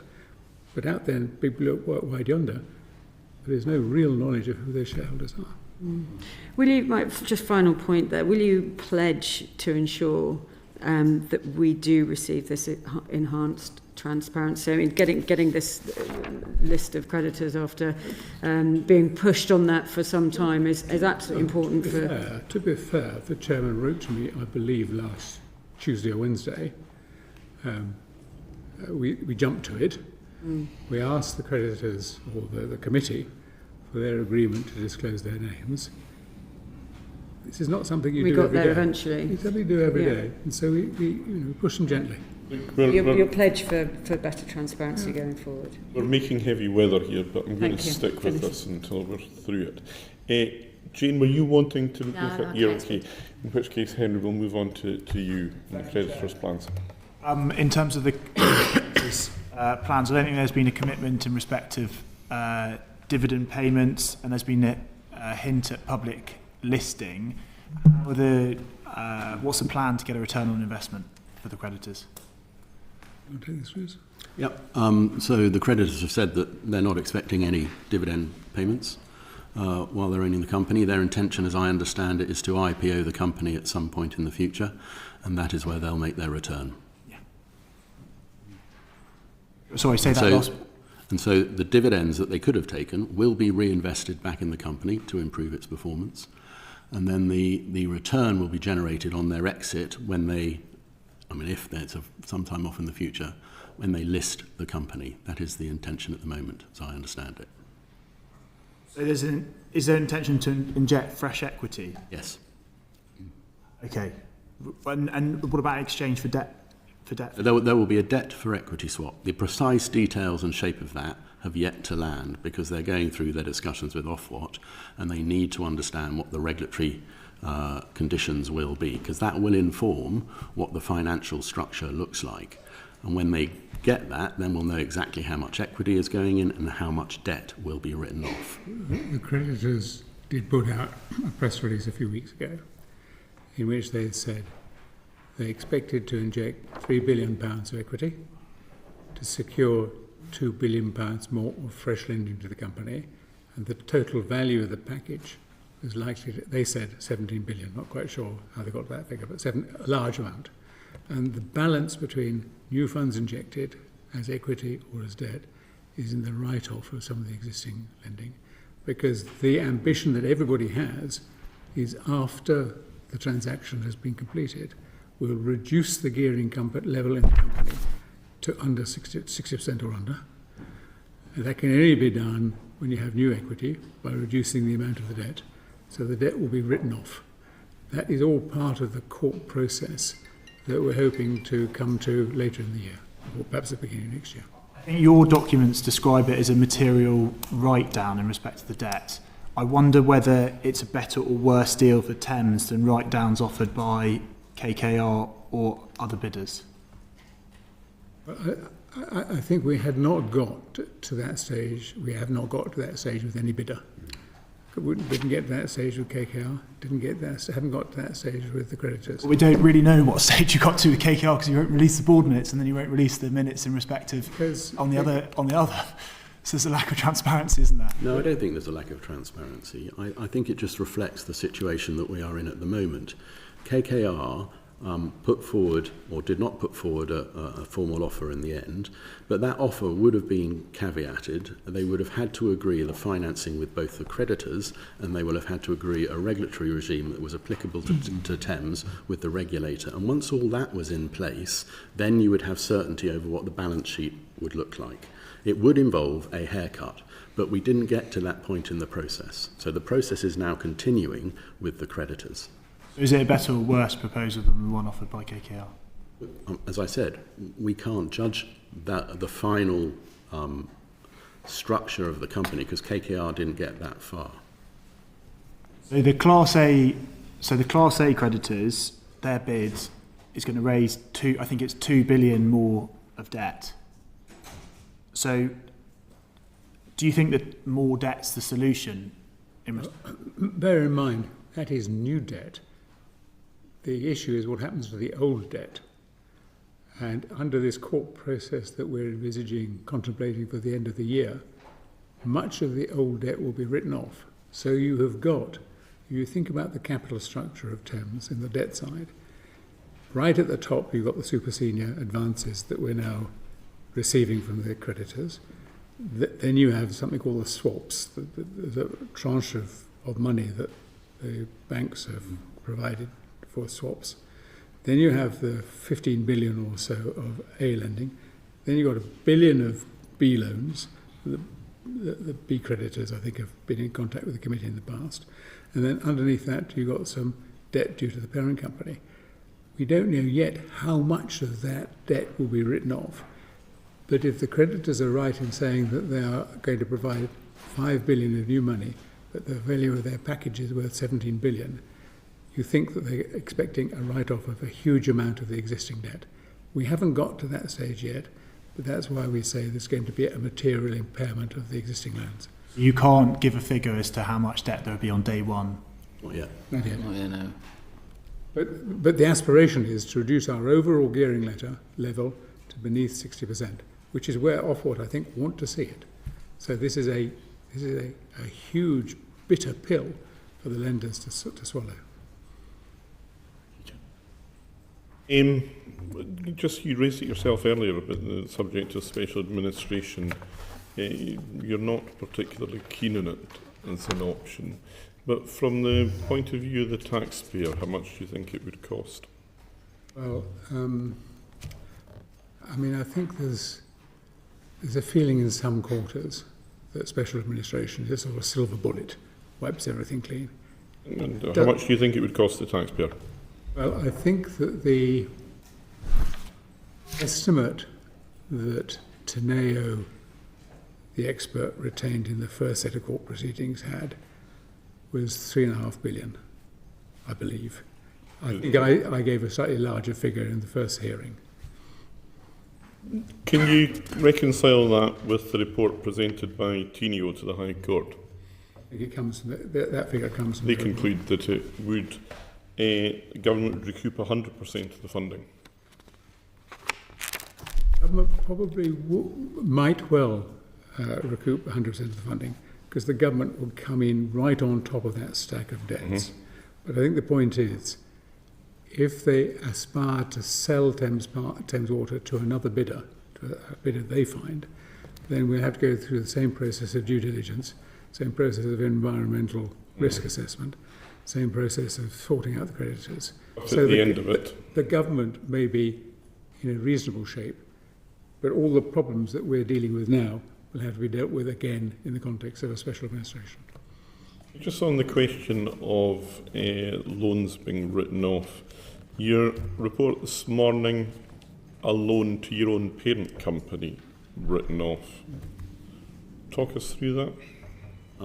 Yes, so that was 1.271. Yeah, so nearly 1.3 billion pounds. That was a loan that was provided by the operating company, TWIL, to our parents, TWUHL. That loan was then provided onwards to Macquarie in 2007 to help refinance the acquisition of Thames. So it was a long, long time ago, and that was endorsed by Ofwat at the time, long time ago, and we have taken the view, having looked at it, that it is not going to be repaid. It's unrecoverable. It's unrecoverable, so we have written it off. It doesn't affect the operations of the cash flow of the company at the moment. It increases your level of debt. It doesn't increase the level of debt, no. What is the impact of it then? The debt, there is no impact. We're just never going to recover that loan. Right. But just to come back to the question of SAR for a second, you think that Teneo, in their assessment, that there would be a cash neutral effect to the taxpayer is actually correct? I think that is unclear. I know that is what was said in the report. What do you think it would be then? Well, there are many uncertainties around special administration. I think in that report, Teneo made clear assumptions about things like how long the special administration would last for and the government's ability to recover all of the costs that were incurred during that period. Those are not absolute certainties. Secretary of State thinks it would be recovered. He wrote to us on the 25th of June, I quote, "We expect that any government funding required during a SAR would be recouped after the conclusion of the administration." I accept there is a good chance it could be recovered. But the SAR could also go on for a lot longer. We don't know how long it is going to go on for. And to get out of SAR, if you put it back into the public markets, we will have to go through an equity raise process. There will have to be an agreement with the creditors as well. There will have to be an RP process. And I would expect the new equity provider to go through the process that we're going through now, trying to reach an agreement with the regulator as well. I mean, it comes back to my concern about whose interest are you serving here. You know, the SAR gets presented in the worst possible light, as does CKI, KKR, everybody else, but the Class A bondholders don't seem to get the equivalent treatment. Our objective has always been, since the day I joined this company, to recapitalise the company and bring it back to financial health. That's always been our objective. KKR's withdrawal was a disappointment. We've described why it is that the other bids were unsatisfactory. The creditors are making reasonable progress with their proposition, and when that comes to fruition, we will have succeeded to recapitalise this company. It will be on the verge of a turnaround. That is a real achievement. Well now, real achievement. Regulatory leniency. Helena. Thank you, Chair. Chris, you've spoken extensively about how Thames have this requirement for a regulatory reset, by which you mean you're asking the regulator to write off fines and not apply those fines to Thames Water. You say you've had discussions with Ofwat about this. Have you or anyone acting on behalf of Thames Water lobbied anyone else about writing off fines? So the company, I think, to turn around this company and to get it performing properly, there needs to be a recognition of the reality of the situation. Yeah, I'm not asking you the reasoning, I'm asking you if you've lobbied anyone else besides Ofwat or anyone acting on behalf of Thames. We can come on to the reasoning in a minute. Okay, so we've talked to Ofwat about it, we've talked to the EA about it, and we have talked to DEFRA about it. Just DEFRA, no other parts of government? Well, if there are other ones, then I apologise for the oversight. We have periodic meetings with an oversight group, which also includes the Treasury and UK government investments. So have you written to any ministers outside of DEFRA to ask to be let off the hook from fines? No. Not that I'm aware of. No. Many people, many taxpayers will find it extraordinary that Thames Water wants a special exception. They want to be let off the hook from £1.4 billion of fines. Why should you get a special exception? I don't recognise 1.4 billion of fines. Where's that? That's the estimation of figures that you provided in your evidence to us over the next few years. So as we go into both the EA fines and the Ofwat fines. As we go into AMP8, our estimation of the cost of providing the infrastructure that we need to in AMP8 is about 24 billion. The FD that we were given was just over 20 billion, so a 4 billion shortfall. So that money needs to come from somewhere. At the same time, over the next 5 years, we will improve the operational performance of the company. But the operational performance of the company will not meet the targets that were set by Ofwat, which will lead to penalties of about, we estimate at the moment, £1 billion. So that 4 billion overspend and the £1 billion of penalties has to be borne somehow. And if we don't reset the performance, well, the equations don't add up. You couldn't do it. Why do you think you deserve a special exception to fines that every other water company has to comply with? So we're not. How would you justify that to bill payers, to our constituents? Well, I don't think we're pleading special circumstances just. You're asking for fines to be written off. Just for Thames. I think there are shortcomings in the regulatory regime, and the regulatory regime, as you know, is being looked at by Sir John Cunliffe. And I think part of what the regulatory regime needs is a turnaround regime that allows companies like Thames, and there may be other companies that struggle like Thames, to go into this particular area of the regulatory market and turn themselves round for the benefit of our customers and the environment. So if we do it, it would be available for anyone else that finds themselves in a similar circumstance. You're asking for all water companies to be let off fines. No, I'm not asking. No. To me, I think it might be helpful if we distinguish between fines and what are called output delivery incentives and the regime that Ofwat has, and they're very different.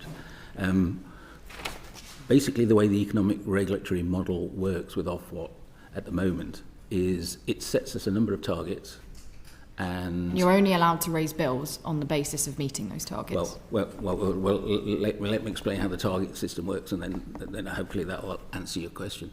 But Ofwat sets us a whole range of targets from leakage to interruptions, right across the board. It sets these targets in a way that if you overachieve your target, you'll get a reward, and if you underachieve your target, you'll get a penalty. It isn't really a fine, it's a penalty, but it is money that, in effect, is lost to the business. And the problem is, and why some people have called it a doom loop, is that if you continually underperform, you're given less and less money to achieve higher and higher targets. And we don't think that's really very sensible, particularly for a company in Thames' circumstances when it has been struggling for a number of years. And I think when you look at the interim report of Sir John Cunliffe, he was also, I think, quite critical of the performance incentive regime. And one of his interim recommendations was he wanted to see something that was more related to the actual water company rather than a notional economic model of an econometric model of a water company. And I think that will be an important reform that hopefully you'll look at as a committee and we will see in legislation in the future. Whether we're talking about fines or penalties is slightly besides the point here. Thames is asking for a carve-out. It's asking to be let off the hook for penalties or fines that it is due, and people will find it very hard to understand why you should be given that exception. It appears you're also calling for that for the entire industry. But are you not holding a gun to the government? I don't think that's what we're doing as Thames, actually. Ian, can you let me finish? Sure. Is Thames not effectively holding a gun to the government and the taxpayer's head? It's basically saying, you've got to let us off these fines or you'll have a special administration regime. We are reflecting the reality of the situation. We are trying to fix the situation. Is that a yes or a no, Chris? So we're trying to get the right financial foundation in place. We also have to turn around the operations, and the two are symbiotic. You can't separate the two. Is it not fair to ask your creditors to take a bigger haircut and not ask the taxpayer, the country, to let you off the hook on £1 billion of fines? Well, I don't think that is sustainable. I don't think we would get to a sustainable solution for the companies. You don't think it's sustainable? We're talking about a £17 billion deal here, and we're talking about between 1 and 1.4 billion. I mean, if the right conditions around that deal that allow for a reset to happen, then you will get to a sustainable solution for Thames, which would be a good outcome for our customers and for the environment. It is reflecting the reality of the situation. We are suggesting a reset because there isn't really an alternative. Thames is lobbying government for a smaller haircut for its creditors and being let off these fines. That is quite clear. And you've also said... No, we're not, actually. And there is a difference. Some of our creditors may be requesting regulatory easements, as they call them. Can you keep your voice up, please? Can you define regulatory easements? We're talking about fines being cancelled. Some of our creditors have been asking for regulatory easements, and they take the view that previous fines should be one of those easements. I'm not aware that that's a decision that we've taken as a board to be let off fines. What we do think as a board, however, is that the performance regime that Ofwat has in place doesn't work for a company in transformation. You've spoken about that. And that will be in your submissions to the Water Commission. But it's penalties. Haven't taken that fines as a board. If you get what we're saying. Okay, if you can just keep the question and the answer. If you haven't taken that decision as a board, why are you lobbying the government for that as Thames Water? We're not lobbying the government to be let off fines. The creditors who are lobbying the government. It perhaps helpful to go back to the basics here, because we got a final determination that broadly suggested £20 billion of funding to Thames for the next 5 years. Our proposition had been, please can we have £24 billion, because that's what we think we need to help restore the company to compliance and avoid future fines. Now, the discussion is whether we can respect, or the creditors and us can respect, the £20 billion final determination, recognising that we're going to need to profile the work differently and we won't achieve compliance as quickly. Yeah, That will involve penalties, and therefore we've got to have an understanding with the regulator as to how these penalties are dealt with. You've said in your accounts that were published this morning that you expect this will take 10 years to fix sewage dumping in Thames. Are you asking to be let off the hook for 10 years as part of this regulatory reset? Just to make one very important point, not the Thames, because the Thames tideway has transformed the level of sewage in the Thames. We're saving 95% of the sewage emissions now in the Thames. That is the product of a super piece of investment. The problem is in the 350-odd small works outside London. Yeah. So in the Thames Valley. I think the people who live outside London will probably feel they're quite important and essential to fix those too. But can you answer the question, Adrian? You've said in your accounts today you think this will take 10 years to fix. Is it therefore correct to say that Thames is lobbying Ofwat and the government to be let off fines for 10 years? So we are trying to find a pragmatic solution. If we don't find a solution to it, then there is a good chance that we will go into SAR. If an investor came into Thames under the current regulatory regime, they would have to be prepared to accept those penalties and fines. They would have to be prepared to do that. I would imagine that they would find that a disincentive for investing in and supporting Thames, and so wouldn't do it. Just to be really clear, you are asking, on behalf of your creditors, to be let off the penalties for not doing the investments you've promised you'll do as part of price reviews. That's what you're asking. So how is that going to fix the problem? I don't think that's correct. If you're asking for carves out to the rules that have said you need to fix certain pipes by certain deadlines, how is that going to fix those pipes any quicker? We think it would cost us around 24 billion to fix the pipes and invest in our sewage treatment works. That is what is needed. In doing so, you would incur penalties of about £1 billion. Those penalties somehow have to be paid for. Why don't you just get the extra from the creditors? Why don't they just take a bigger haircut? Well, they have to pay. It is a capital market, and they have to see a way to a return. Otherwise, making a return, it would just be less. Otherwise, they won't invest. And don't forget, forgiving debt does not create cash. It reduces liabilities. What we need is cash to run the business. We don't actually know that they wouldn't invest because you've been very limited in the bids that you've proceeded with. It hasn't been an open process with others who wanted to take part in the process. So I just don't think this stacks up. It has been an open process. We went to 50 organisations around the world. Anyone could have put in a bid.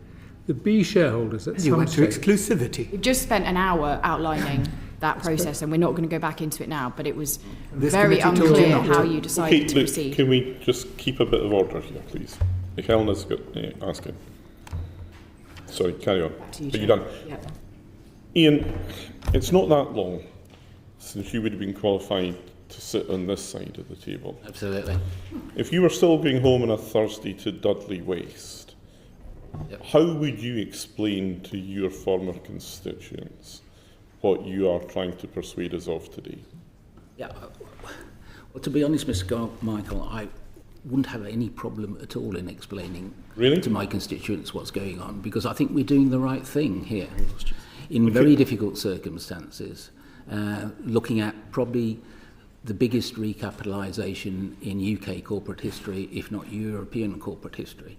And these are complicated matters, and what I've tried to do on my time on the board... People who are seeing outages not being fixed, want to go swimming in rivers that are not clean, you just say to them, it's just, forgive the term, suck it up.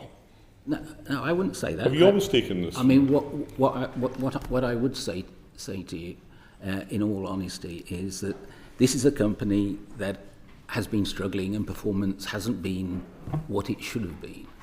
And there are a number of reasons for that. One reason might be that too much money was taken out of the company in the past. But that certainly hasn't been true for the last 8 or more years. Another reason might be that in PR19 and actually in PR14, the regulator didn't give the company the money it said it needed to be able to keep its assets in good order.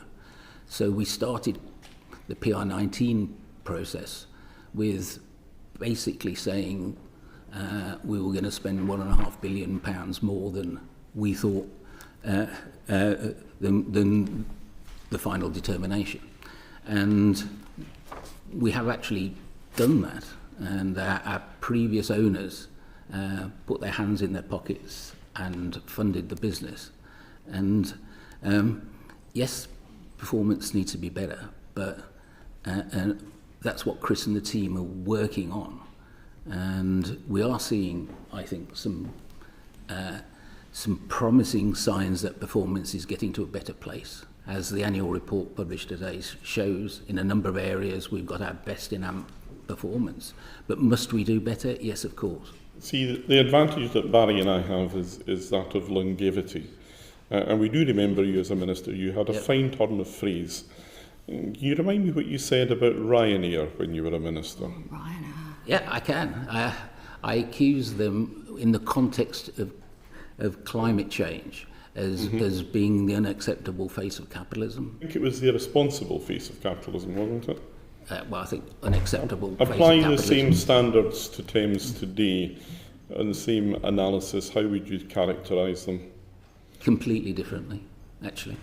So there's nothing irresponsible in companies wanting to be let off fines and easements, even though their performance is poor, their focus is on debt, not on customer service. That's different. That's responsible. We have a very responsible board that takes its directors' duties seriously. Okay. We're in a very difficult financial situation, there's no doubt of that. Our creditors are having discussions with government about a funding model, and we're trying to do the best we can here in very difficult circumstances, and to achieve a recapitalisation of the business, which, as Adrian says, we're quite well advanced in discussions about being able to secure. Right. Sarah, you wanted to come back in and then we move on. Very quick question, thank you, Chair. I understand your explanation about the penalties and the doom loop, but did the KKR bid include paying those penalties? And are the creditors prepared, have they built in as part of their bid paying these penalties? Both the KKR bid and the creditor bid see the need for a regulatory reset. But they haven't built in. So they want the reset. So it was always going to. So it's possibly always going to fail. Either which way, they're going to fail unless you can get that. KKR would have, and so do the creditors.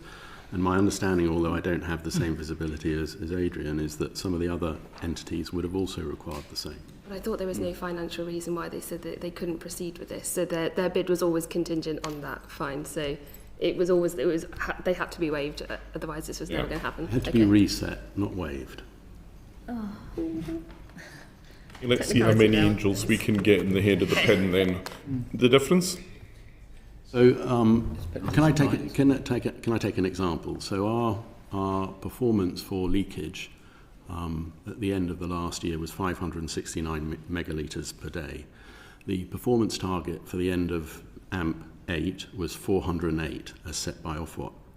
The reality of the situation is we are not going to get anywhere near that.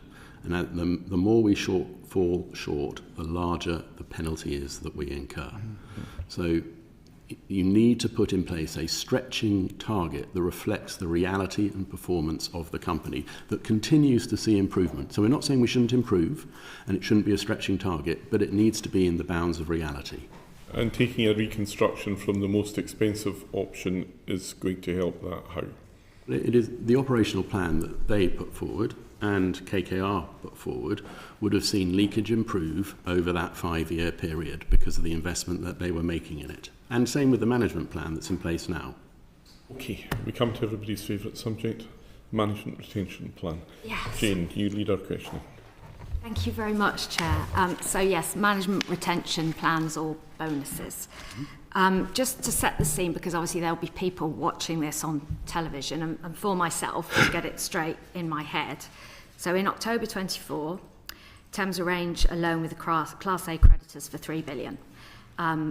I think you said half of that has currently been drawn down. That was from the super senior creditors arranged at a 9.75% interest rate that customers are never going to pay, from what you've said. So in October 24, it was reported that there was an £18.5 million management retention plan, which was agreed as part of that loan agreement for the top 21 executives or staff, including the new CFO and initially the CEO, although I understand that may have changed by April, so that those top 21 staff got 3 times their salary, essentially, in 1 year. And as you said, Sir Adrian, at our last meeting, to try to maintain our most precious resource. Now, there will be people watching who think that maybe the water is a more precious resource, or that some of those water engineers that we discussed last time, when you said there were 700 vacancies for frontline engineers, who only get 3 to 6% bonuses if they're lucky, certainly not 300% in 1 year. So you'll understand why there's been a lot of interest in this particular bonus scheme and the value of it at £18.5 million. So at our last meeting, I mean, my question is going to be who wanted this management retention plan? Because when we last met, you said it was the creditors. You said the lenders insisted. Yeah. Then you wrote to us saying you may have misspoken. And then in the later letter said it was a result of a shared understanding between the board and the creditors. However, the committee, the remuneration committee minutes on the 4th of November last year say that the bondholders are therefore insisting on this.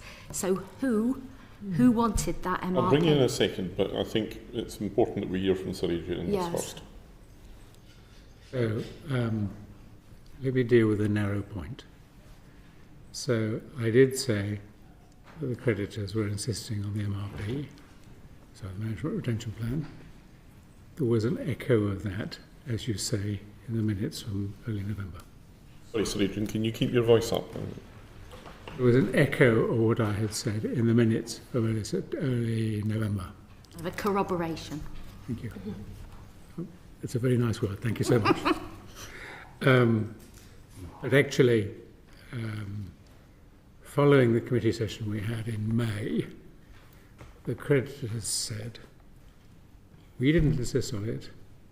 It was in the interest of both sides. And I think that is correct. I think I was... So the contemporary minutes weren't right? I'm sure the contemporary minutes reflected the conversation we had. But in reality, both sides wanted a retention plan. And it was an unhappy choice of words to say the creditors insisted on it. It may have been reflected in the minutes, but I think it was in reality an unhappy choice of words. I'm sorry for the confusion. So the company wanted that plan because we need to retain the services of the people who are vital to the restructuring. We had lost 20% of the finance function over the previous year. We need to keep these people happy and working on the business. The creditors also wanted that because they needed to know that the company was properly provided with the right capability to meet their side of these transactions, these negotiations. So it was really in mutual interest. And I think I overemphasised the point when I said they insisted on it. Can I? Yes. Can I make a few comments, because there are a number of things in your introduction that are inaccurate. Quite a lot of it is true, but some of it is actually inaccurate. So let me try and sort of piece together what this is. When you look at the chronology of this, the need for a retention plan was put as a requirement in the documents as part of the restructuring plan. We met in November to discuss the overall terms of a restructuring plan, and we didn't reach any conclusions as a remuneration committee. We met then again in March and in April, when in April we made a recommendation to the board to have a retention plan and to set out the detail. In between November and the March meeting, we commissioned additional research to look at the details of the plan. We saw published evidence from Willis Towers Watson on benchmarking of the payments in the plan. We commissioned advice from Mercer's about the terms of the plan, and all these are in. Have actually got all this in the correspondence. These are all, yeah, but I think it's important for those who are listening to this to understand the detail. And it is, but time is money. So if we can maybe get to the answer. I will get to the answer as quickly as the existence of the plan as I can. Was set out in October and November, that there was going to be one, not the fine detail of it. Yes, and it was quite important that that was the case, because as Adrian mentions, we'd in the previous financial year lost 20% of our finance team, and actually having key staff knowing that a retention plan was likely to be put in place, and that the remuneration committee was discussing it, I think was a helpful thing to do. But we didn't actually agree the plan until the board agreed it in April. I suppose. My point here is as well that we did a lot of diligence as a committee to look at the fine detail of the plan. We changed the dates of RP2 and of the second tranche of the plan, which and we also introduced clawback provisions within the plan, and we introduced some other details as well to protect the company's position in the case that there might be change. So what I'm trying to say to you is, we do need, and we have a real issue here in terms of retaining key people in the business as we go through this really complex transaction that you're all very, very familiar with now. So we need to do something. We made the first payment, and as you know, the way the plan is structured, the first payment was made in April, and as explained in the letter to the chair of this committee, there is due a payment of 50% as well in December, and then a further payment. Paused. What does that mean? Yeah, it is paused. We have reflected on the feedback that we have had, and we decided that it was best to actually pause the plan while we reflected and looked at guidance that was coming from Ofwat, and is that because that's so you paused the plan at a point when you weren't going to be paying from it anyway, but you still reserve the right to open it up again at the end of the year, is that right? Well, no decision's been made on restarting. I didn't ask you if you'd made a decision, you reserve the right to. I think we should always reserve the right to do things. Okay, sorry Jane, I interrupted. No, that's fine. So I think what we were trying to get at with the initial scope of the plan is that there was a lot of confusion that was over its, first of all, its existence, and then who decided it would happen. Because if a plan like that, it needs to be transparent, because if there were people on the board of the company deciding who may have been impacted by it, then that's maybe something that the bill payers would need to know. And I think, Sir Adrian, it was because of that confusion that we felt it was really necessary to ask whose idea this was and how, and get a proper transparent explanation of how this thing came into being. Shall I have another go at that? Just to confirm it finally. So, this came into being in the earliest discussions around this famous term sheet. It was dropped into the term sheet. The requirement for management retention plan was dropped into the term sheet in early October. That represented an informal, at this stage, understanding reached with the creditors. The creditors wanted this plan because they want to see a stable management team. We wanted the plan because individually we wanted to keep these people. I mean, if we lose one of these key people, we're going to have to find a replacement. That's 6 months' work, because any person who's worth having will be in employment. We have to winkle them out of employment at 6 months' notice, and then we have to get them up and running. It is hugely disruptive. That's the reason why the plan is there.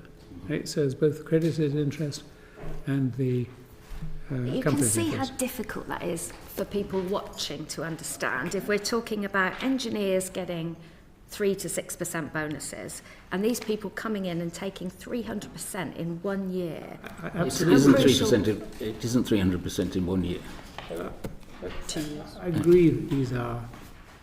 I agree this is a difficult set of propositions. You know, clearly it's a difficult set of propositions, but it's not paid for by the customers. It's paid for by the lenders. The lenders bear these costs, and the plan was put in place to serve the interests both of the company and of the lenders. Now, you'd be very generous to me in relation to insisting on the plan. I mean, I think it came from both sides, and it was seen as in the interests of both the creditors and of the company. No one certainly no non-executive director, including me as a non-executive director, benefited from the plan.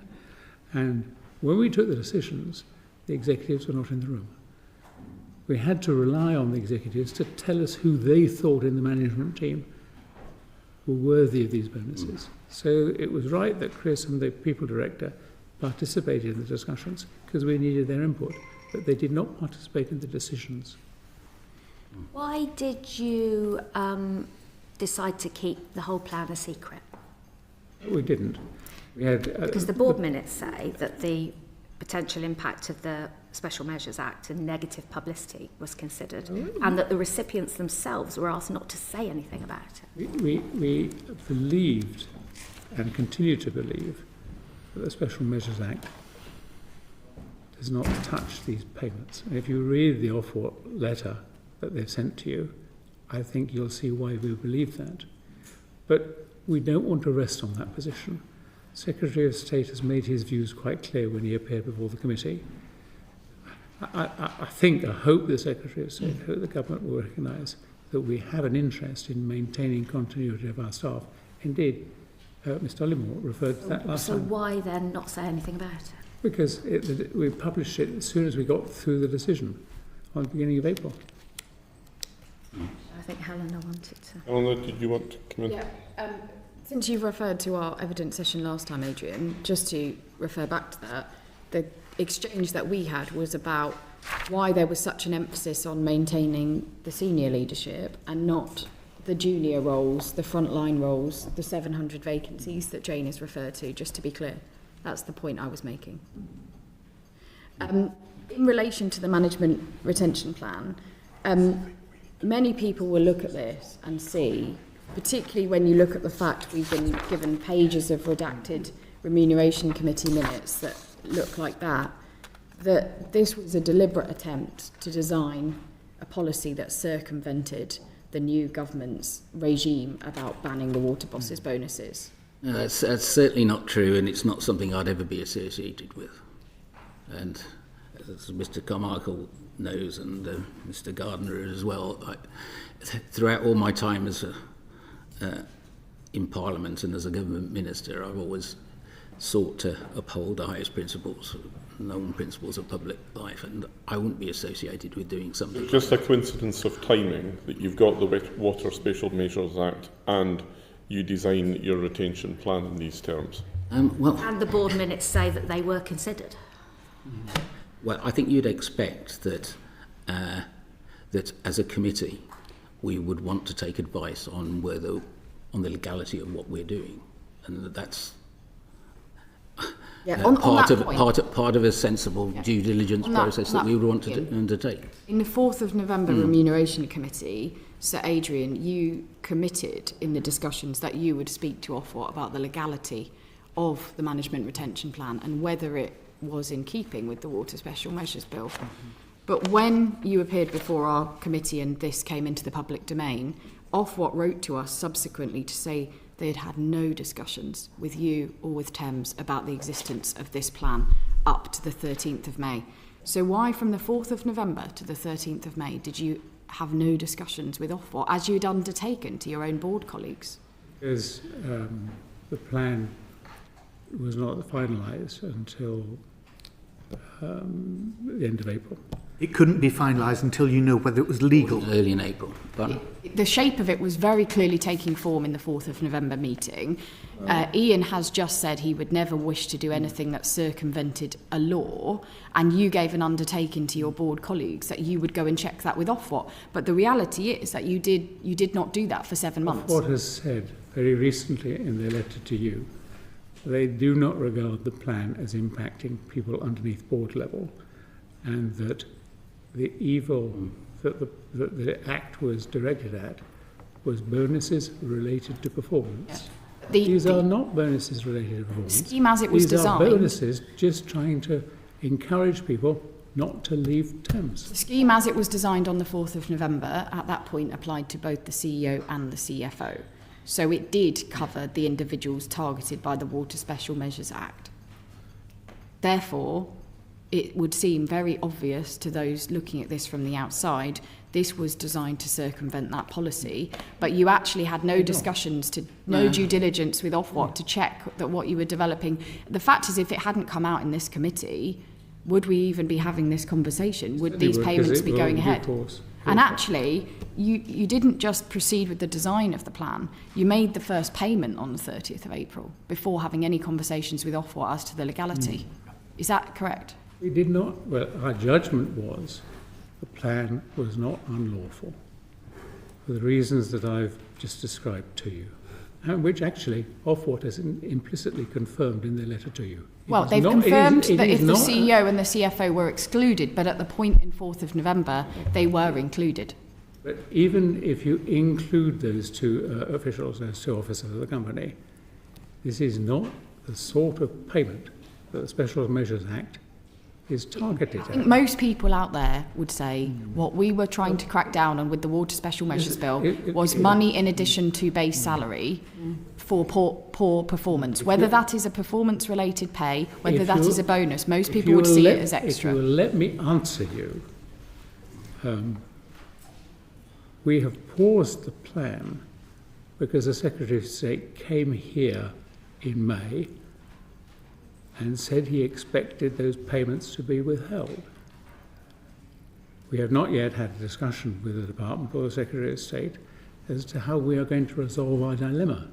Our dilemma is we need to retain the people whose services are very valuable and are targeted by headhunters. We need to retain them to see this restructuring through. That's the dilemma.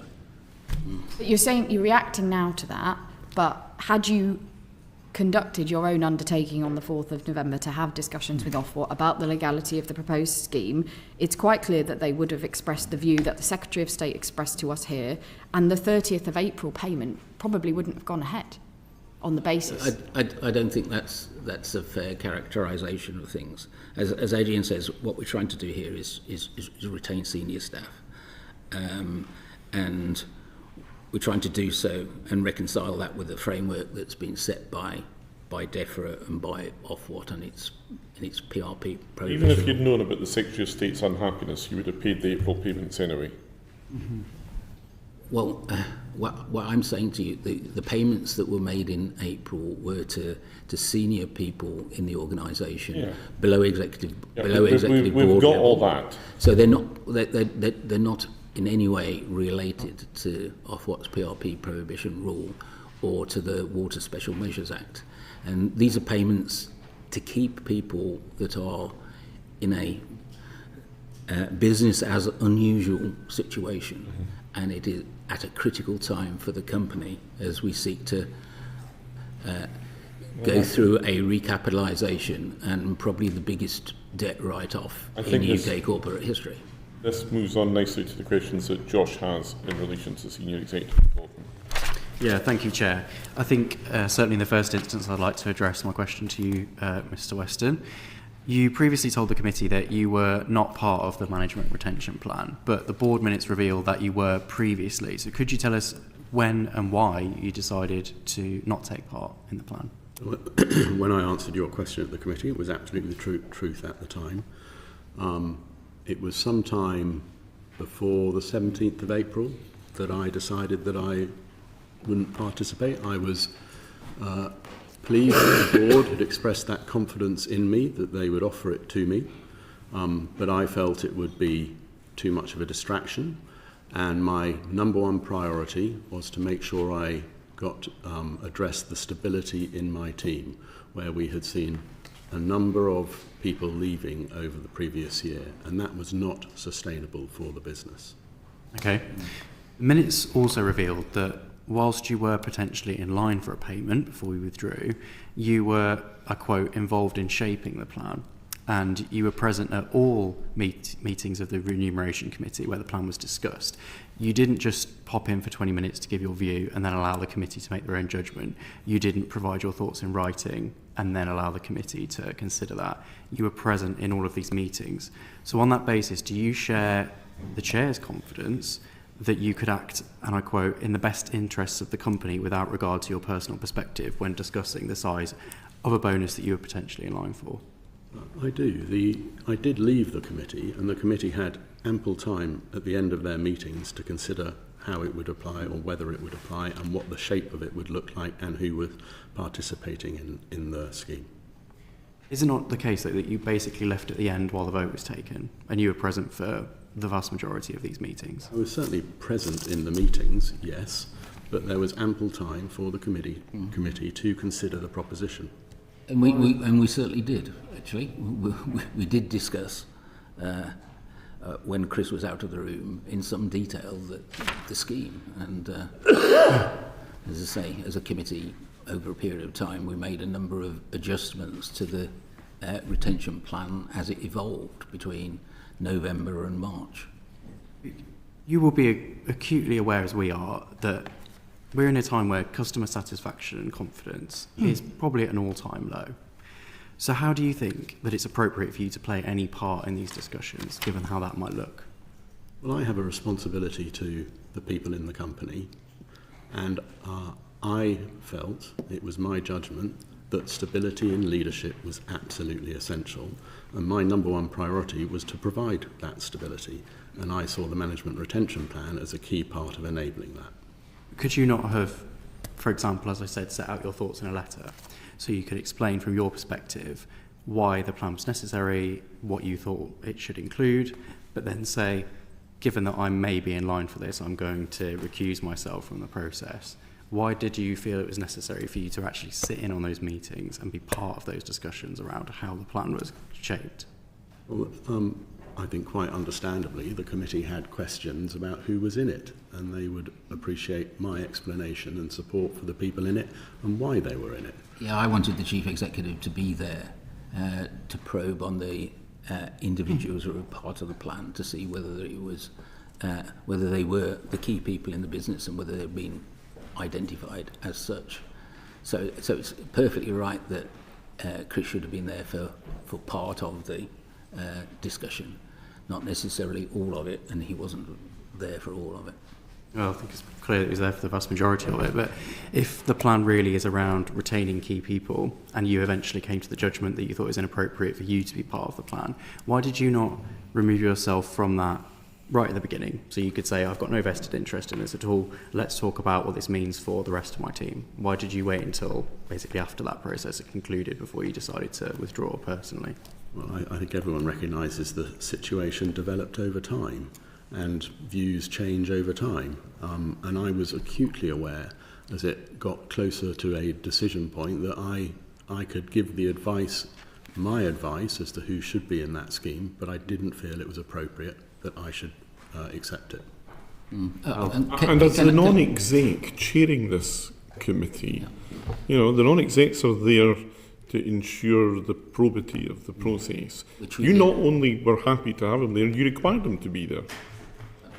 I asked him to be there because part of the plan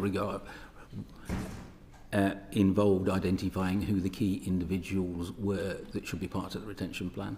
And if I can just also sort of make a couple of additional points about the MRP. I mean, firstly, to be clear that this is being paid for by the creditors rather than by customers. What other income streams have you got apart from customer bills? We have the Thames Water Super Senior Liquidity Extension Funding. And the people that you borrow from is not really an income stream, is it? Well, it is a stream of capital that goes into a bank account out of which the retention payment was made, and there's a clear auditable trail of that. It's, as they say, water always finds a way through. You'll be familiar with the expression. It always comes back to the customer bills at the end of the day. Well, no, in a water company. No, it won't. It won't in this case, and as is the case with the fees and of advisors, etc. And the loans that pay themselves back. The situation is that this will all be part of RP2, the restructuring plan.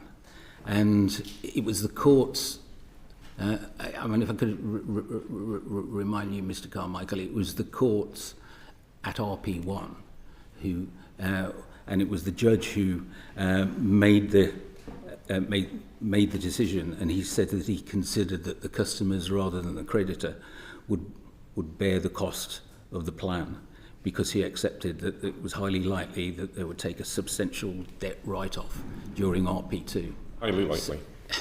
Yeah, and as we've said today, that is becoming increasingly certain, although we don't know the quantum of it as we speak today. Carry on to your questioning. We've got other colleagues wanting to. Okay, I think we all know, though, that you can shift money around within the business. So to say that customers are not directly on the line for paying for this plan, for example, isn't really genuine in the round. To be honest, a judge says said it in a court that the costs of the plan will be borne by the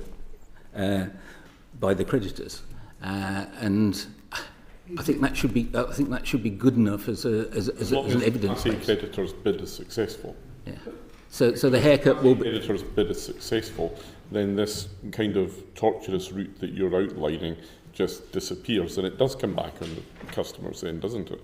No, it doesn't. Can I try to help on this? Because I can understand why you say that, Mr. Newbury, but you've got to, I think, apply some logic and some analysis to this. I'm sorry, can you keep your voice up, please? I beg your pardon. You've got to be quite sort of analytic about how these cash flows move.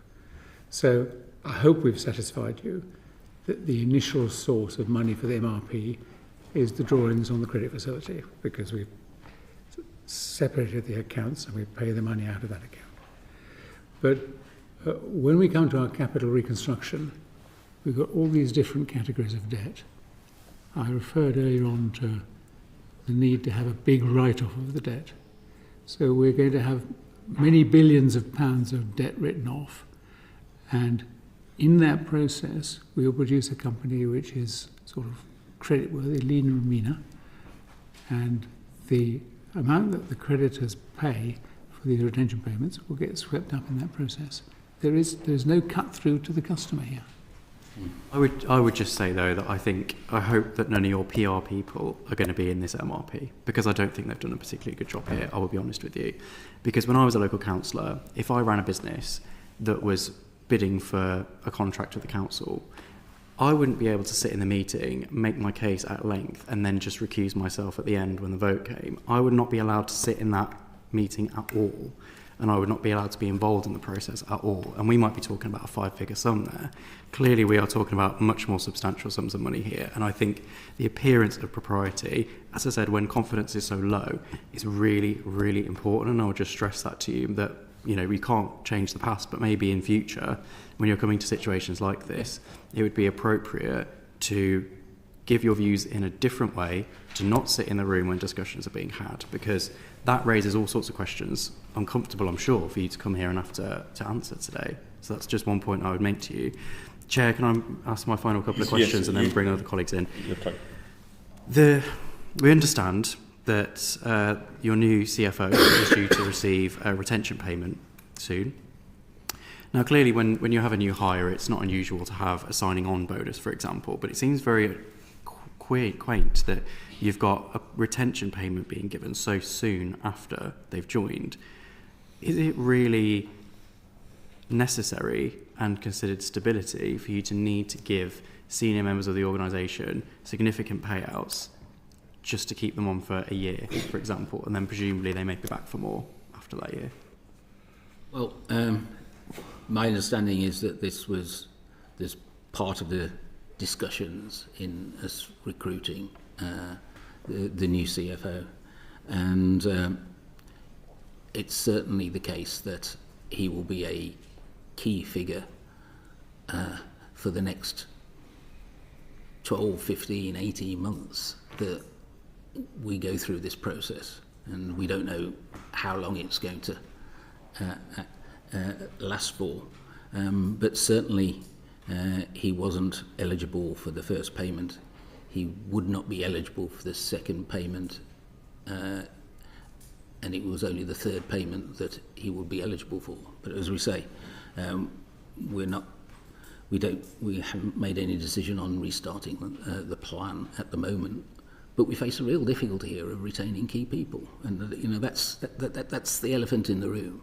And if you look at the advice from Mercer's and for Towers Watson, then it's pretty standard during a restructuring or an M&A situation that you have some form of restructuring plan, and that you have some form of management retention plan. Ours is actually quite small in retrospect compared with some others. With Towers Watson figures say 2% of purchase price. Mercer's have got a figure of 0.4%. Our figure, as we replied to the committee chairman, is 0.1%. So it's very much in line with a lot of the benchmarks that are out there. And yes, I'm not tone deaf to this. This is big money, but it's for a purpose, and the purpose is a good one. The purpose is a good one. It's to retain key people in the business during very, very difficult times. And, I just happen to think that this is the right thing to do. If there are other ways of retaining key people, then we will explore them. But at the moment, there's a very real problem here. And we obviously have to operate within the framework set by government, and we will definitely do that. Absolutely, definitely do that. But if there are any other solutions, then that would be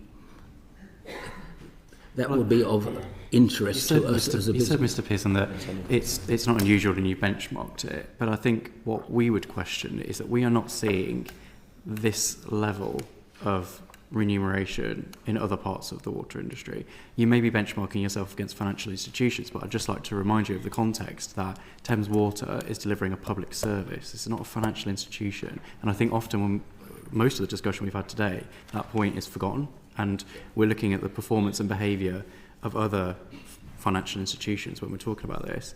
The people who come to work for Thames Water are coming to deliver a service to millions of customers, and that should be the basis. And actually, in terms of retaining people, I would say being part of rescuing an enormous flailing institution, that looked pretty good in your CV, and I think that should be a motivation for people. I don't think they should need huge sums of money within a year of joining an organisation to just be able to commit to lasting out the year. I agree, it's a motivation. would make the point back that we all have husbands and wives back at home that ask questions and say, well, why don't you go and work for somewhere? Why don't you go and work for somebody else that will pay you more? And as I say, retention plans are a common feature in restructurings, and we're not benchmarking against financial services companies here. We're benchmarked against other restructurings, other M&A transactions of a similar nature where plans are put in place. Not in the water industry. Well, there haven't been, with the exception of Southern Water recently, many restructurings to take place. And what we do as a normal course of events, as a remuneration policy for Thames Water, is we do benchmark. We benchmark from CEO level right down throughout the organisation.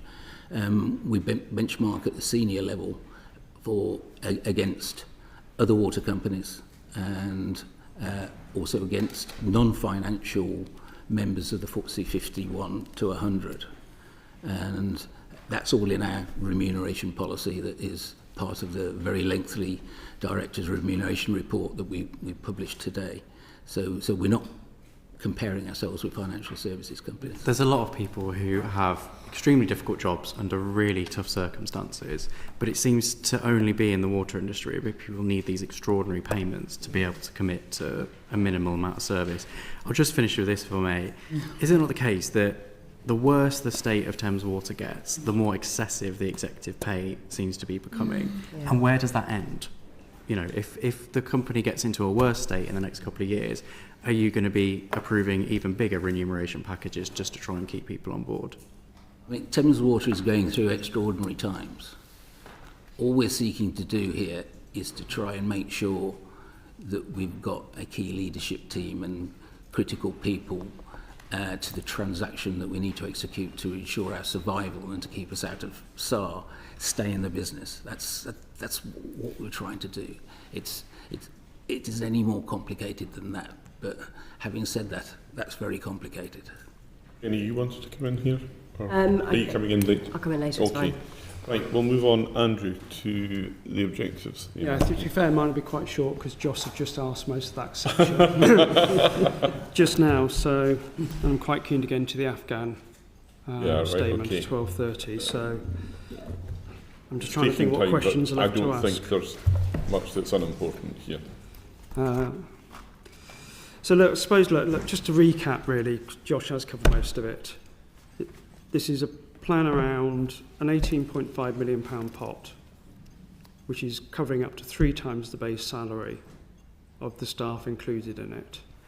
Over essentially a 2-year period, yeah. And part of the justification of that, in Sir Adrian's words, is these are staff who are critical to the company, is a description. Who do you think your customers think are critical to the company when it comes to the work of Thames Water? Would it be the top 21 executives, or would it be the person knocking on their door saying they've turned up to fix the leak? I think that's a very valid point that you make. I mean, what we're trying to solve for here is keeping key people that are important for the recapitalisation process and keeping the business running. We're not trying to do anything more than that.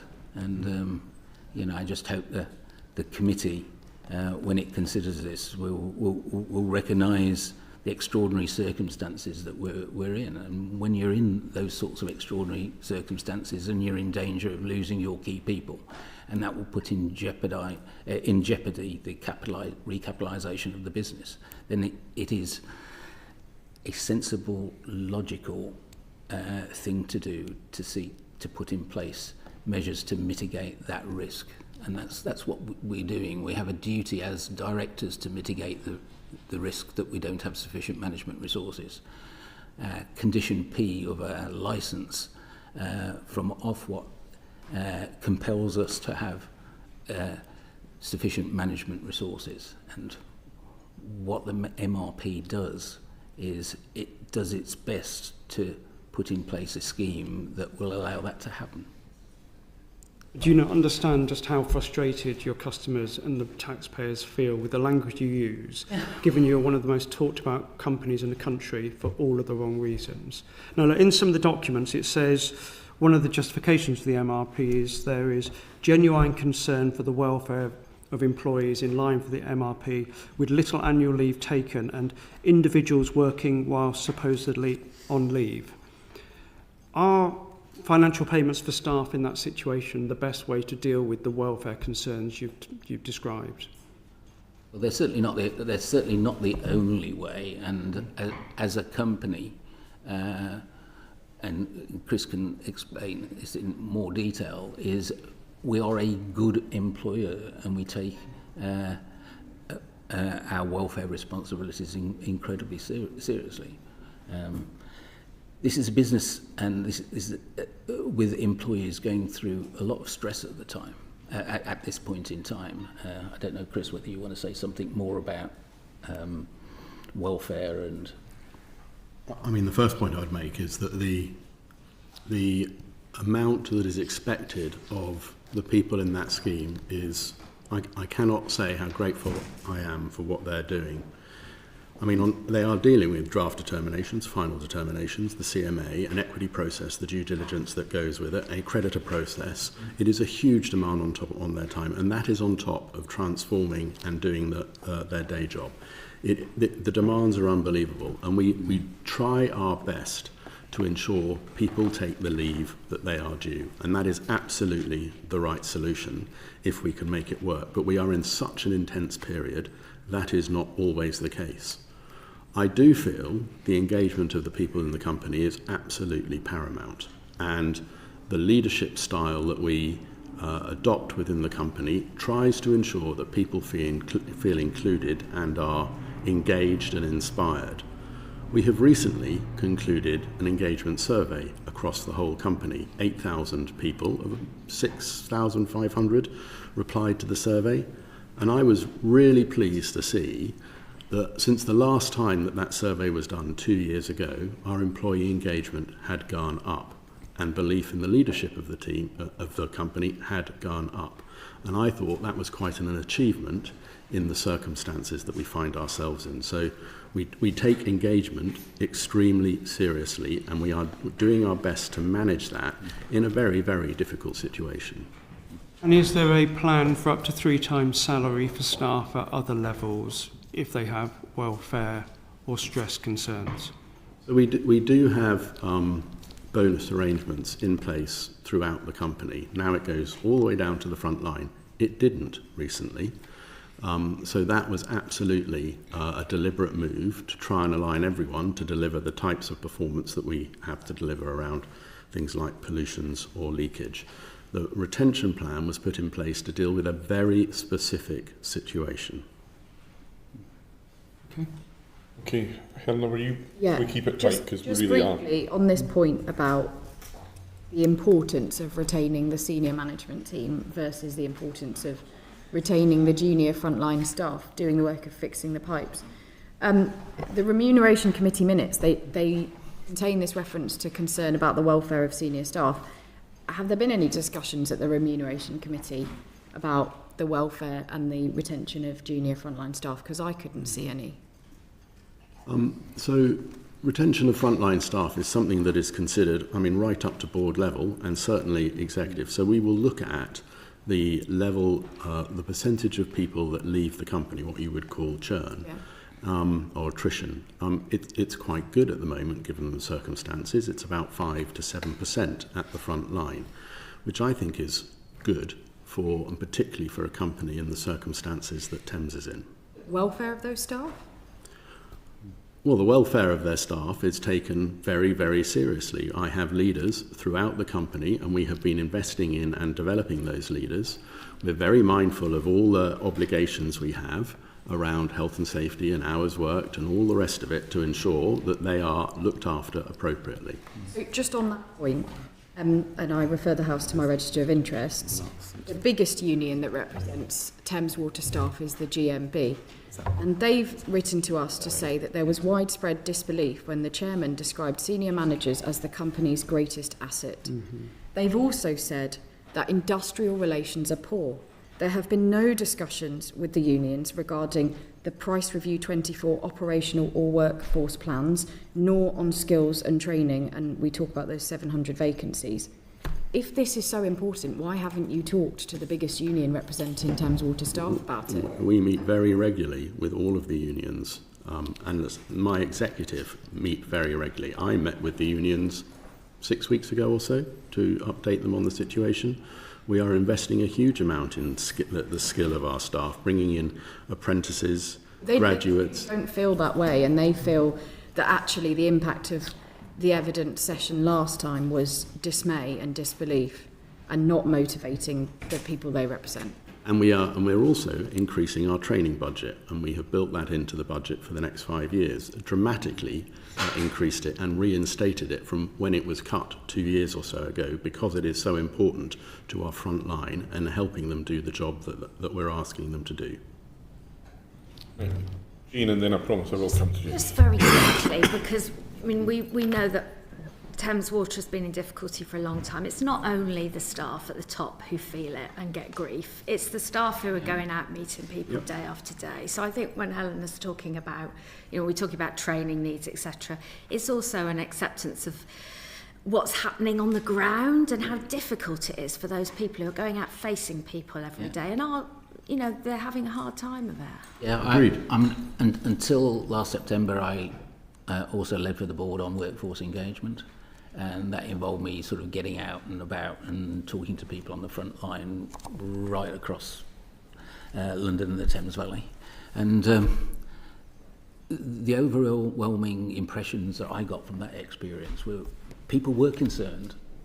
They're concerned about the public comments about Thames. They're concerned about their jobs, but they were just getting on with it, and they had some confidence that management would see it. But getting on with it without a 300% bonus, it's different, isn't it? Yeah, and the other overwhelming thing that came across to me was the sort of actual pride to work for Thames Water, and the fact that they really were annoyed at the fact that the public didn't understand the importance of the job that they were doing. And, these are the people day-to-day mending leaks, day-to-day doing major capital works across the business, and just that sort of sheer sense of frustration, which I often feel as well as a non-executive director. I can show you all the 99 things that are good that Thames does, and then there's the one thing that hits the news and it's terrible. There was something you could do about it. Just very quickly, because I think in politics you probably get that, yeah. Exactly. I just one last question. You said that you led on workforce engagement till last year. Who is it currently leading on workforce engagement? Catherine Lynn. Yeah, I took over the Remco, and Catherine took over my role doing workforce engagement. Thank you. Josh, then Jenny. Thank you. Ian, you just mentioned that sort of pride in the organisation and a feeling that perhaps the good work of Thames wasn't recognised is an important part of sort of motivation and morale at work for frontline members of staff, and that's one of the things that's keeping them in their job. Why is that then not the case for the likes of the CFO? Why do people at the very top of the organisation not share that pride and not share that motivation to perhaps highlight the good work of Thames Water as part of their role, and for that to keep them motivated? Why do they need 300% bonuses then for them that the frontline staff are not going to be receiving? Pride at all levels of the organisation. I am very proud to work for Thames. I know my team are. And a lot of the people that join because what we do really matters, and they find that inspirational. The retention plan was put there for a different reason. It was put there because we are operating in a competitive market. These people are demonstrating every single day how capable they are, and they are being asked to go above and beyond what their day job is, quite considerably and for a prolonged period of time. And so I want to take away that risk. Order. I'm sorry, can you take your seat or can you leave the room, please? Good evening. I'd like to thank you all for being here.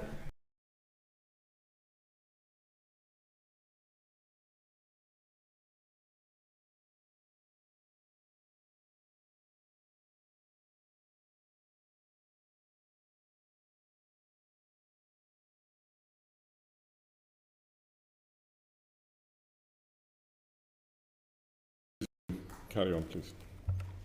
Yeah, well, were you done, Chris?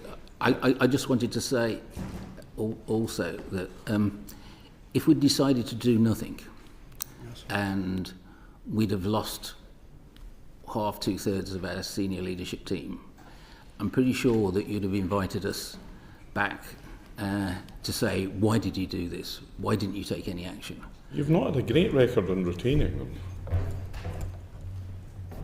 That's true, and you know, the people in the senior leadership currently in the business aren't the people who created the problems that Thames is facing. They're the people who are there to fix those problems, and we want to make sure they stay You there. obviously haven't done a great job of retaining your frontline staff either, because you've told us you've got 700 vacancies for engineers, for example. And why is it that it is 100 times as important to retain somebody at the top of the organisation? And you've said, you know, they have a lot of demands on their time, they have to go above and beyond. Are they really going 100 times above and beyond as somebody on the front line who is, you know, keeping things running on a day-to-day basis? That's the point we're trying to get at here, is you seem to value people at the top of the organisation far, far more. And it doesn't matter that other organisations you're benchmarked against are doing this too. We constantly hear this on this committee, that, well, everybody else is doing it, so we've got to. Well, I'm sorry, but there are other organisations that, you know, that also respect their frontline staff, and it feels like you're really not focusing on that. As Helena said, that hasn't been a feature of the discussion at Remuneration Committee at all. But yet you've got all these vacancies. Well, we do focus on our frontline staff, and that's what Chris and the business is all about. Because if it isn't for our frontline staff, then things don't get done. But the simple fact of the matter is, you'd be criticising us if we had a flight of top executives, and we have a responsibility as directors to mitigate the risk of some senior people leaving the business during a big recapitalisation process, and it keeps coming back to that in the end. If you don't do anything, would you be prepared to say, well, I didn't think there was a risk here, or I actually think there is a risk that some critical people leave, and I think we have to do something about it, which is why we wanted to put in place a management retention plan in the first place. So there are 700 vacancies within the organisation. They're not all at the front line. About 2.5 years ago, decisions were made by the leadership that they should cut costs and reduce headcount, and I think you talked about that with them at the time here in the Select Committee. When I came in, it became very evident that we were short of people, and we started recruiting. And so we turned the corner from a low number of about 7,700 last March, and we're now at about we're over 8,300 now. So we've brought in 500 or 600 people. There are particular skills that I am very worried about, and we're redoubling efforts to try and bring in more skilled people. But we still have to recruit over the next few years more than that 700 vacancies. And are any of those people going to get a retention bonus within their first year to stay in their role? It's not a bonus, it's a retention payment. Retention payment. Are any of these new staff going to get a retention payment to keep them in their roles? No, because it's addressing a different problem. Because they're not executives, that's the only difference that I can tell. It's not that they're not executives. In determining who went into the retention plan, I was very aware of the criticality of the individual to the operations, where one individual can have a big impact on the operations if we lose them, and the additional workload that was being placed on them because of the circumstances that we find ourselves in at the moment. And these are talented people who are very marketable, and we are operating in a competitive market. Well, I would be very depressed if I was a frontline worker at Thames Water about some of the things you've said, to be honest, about how valued people at the top are versus people on the front line. I think that is mischaracterising it. The people that work in Thames across the whole company are extremely valuable to the company, and I respect the job that they do, and I'm very proud of the job they do. Right, okay. I think we've probably taken this sadly as far as we can. Jenny, you're going to ask some questions of the impact on investment. Indeed, thank you, Chair. I need to put on record that in 2021, Thames Water were a client of mine. I supported them through the chaos of the London flooding. Trust then was appalling, and I think it's got considerably worse since. How do you think today's gone? Do you think you've gone any way to restore some of that trust? Well, I'm probably a bit of an old hand at this, so let me restart.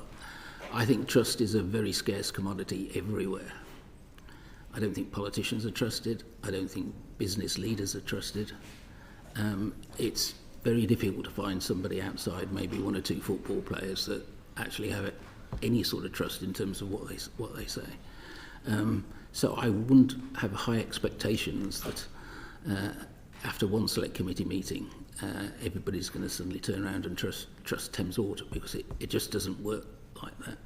What I would like to think is that you as a committee would believe that we have tried to answer your questions in an open and transparent way, the best way that we can. You might not like some of the answers. We might not like some of the things that we've had to do as a business. But the reality is that, we are where we are, and we're trying to sort it out. So I'd put it to you that I think you fundamentally misunderstand some of the public concerns against Thames Water. And I think the discussion that we've just heard about remuneration, about investment, about where your retention bonuses are, which pots they're paid from, about how you make decisions in committees that Chris, the Chief Executive, is involved in, fundamentally fails to understand the level of frustration that the public have towards Thames Water. And I would say that if you are on any journey towards restoring trust, you have to fundamentally tackle the root causes of why trust in Thames Water is so low.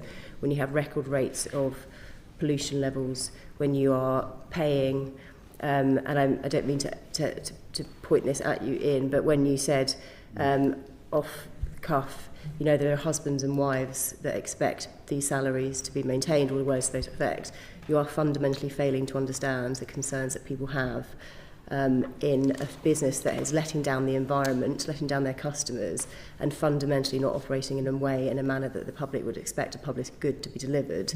That until you sort out these points about remuneration, you will never be able to challenge or rebuild any element of trust in your organisation.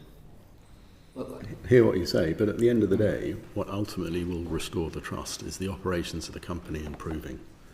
And that is going to take time, and it's going to take investment. And I would argue that we have comprehensive plans in place to do that.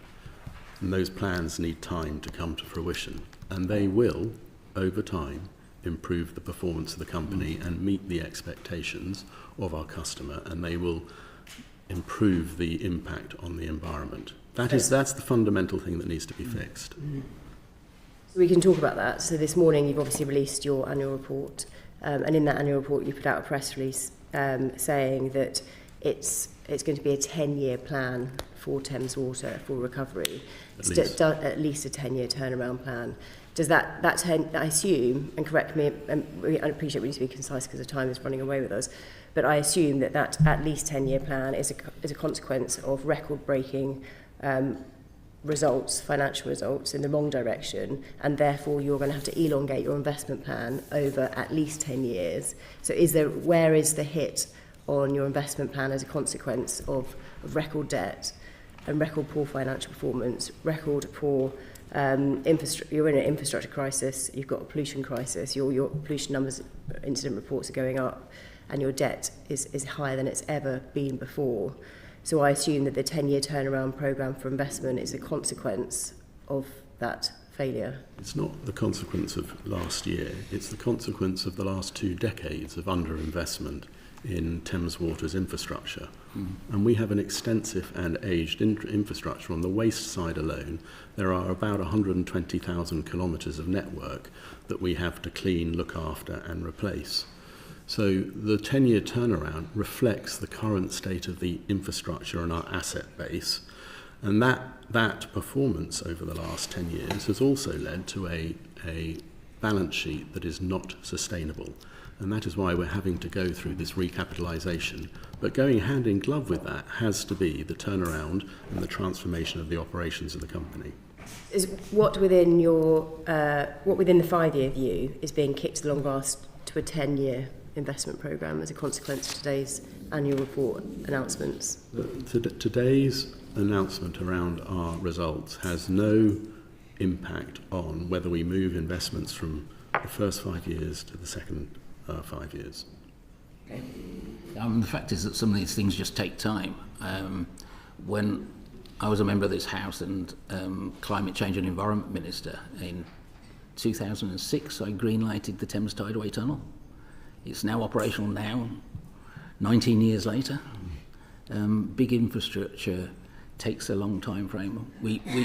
We believe, and we've consistently said this for a number of years, that we need more water resources. We can do as much as we can on leakage, but we still need more water resources. We're hoping that we'll be able to get approval to build a reservoir in around about 2036 by if we get a crack on, but it could well be later than that. But you know, there are big decisions that the water sector needs to take. Actually, it isn't just Thames, which is why I personally very much welcome Cunliffe and what the Cunliffe Commission has been saying, and look forward to the final report, because if some things aren't changed and the current situation persists, it's not just going to be Thames that gets in trouble, it's going to be other water companies that get in trouble as well. And maybe that's a sort of a wider point, but it's something that I think the committee at some point will want to consider. I know that I don't mean to go back to the rumination, but I am going to briefly go back. So so you said that the pocket of money that it comes out of isn't customer bills; it's out of a separate revenue stream, which effectively could be written off under certain circumstances. If you are renationalised, are we saying now that your bonuses are being paid out of future taxpayers' money? So you're front-loading a loan from government if you were to be renationalised, but government would be paying your bonuses? We're talking about a retention plan. So your retention, bonuses. Yeah. So let's call it that, the retention plan. And as part of the retention plan, it will go into a restructuring plan, and that will affect the size of the debt write-off. And it's pretty small in comparison with the other debts that are going to be written off. In a SAR situation,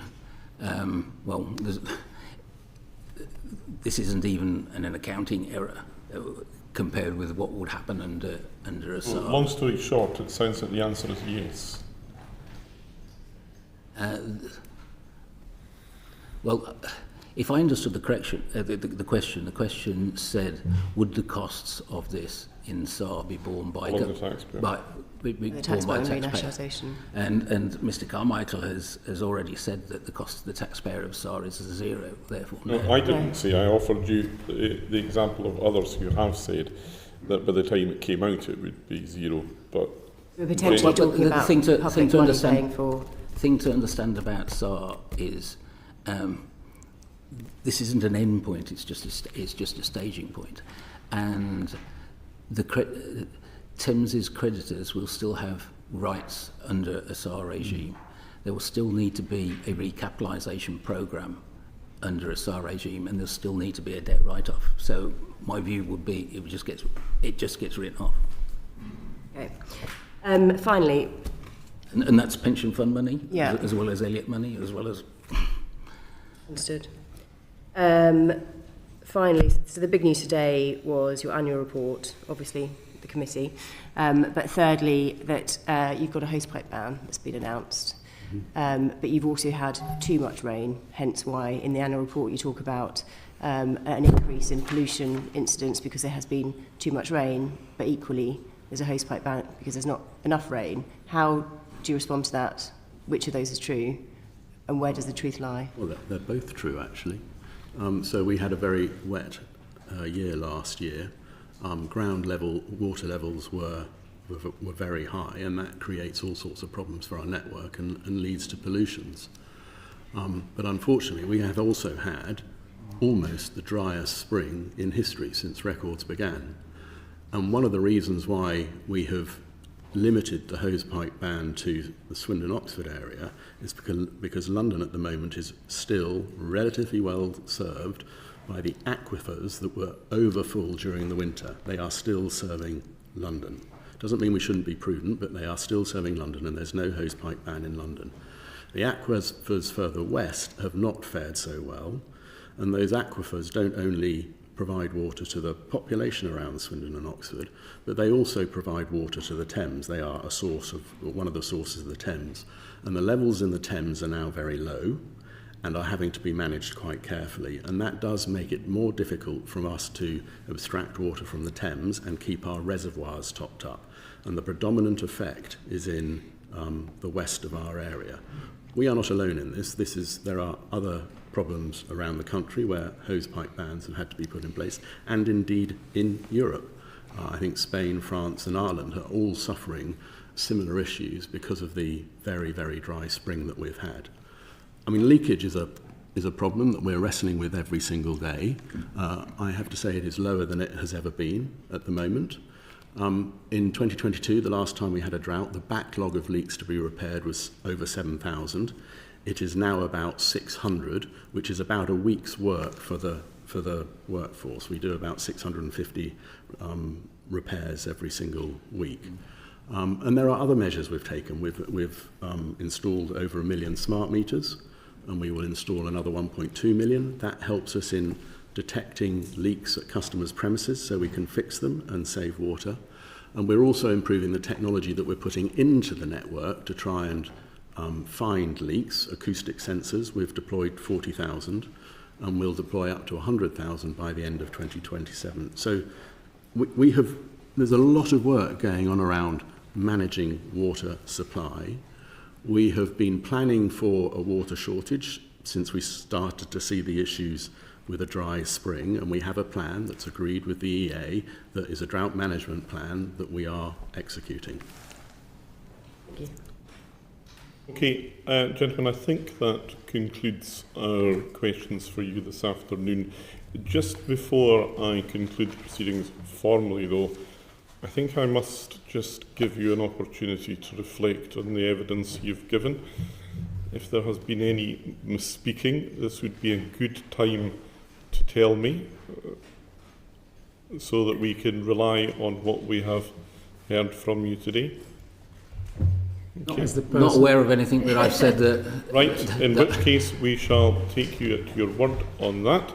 As I indicated to you at the top, the committee will now consider what further actions we may wish to take. But we are grateful to you for your attendance and your somewhat prolonged appearance this morning and this afternoon. But I conclude proceedings for the committee today. Order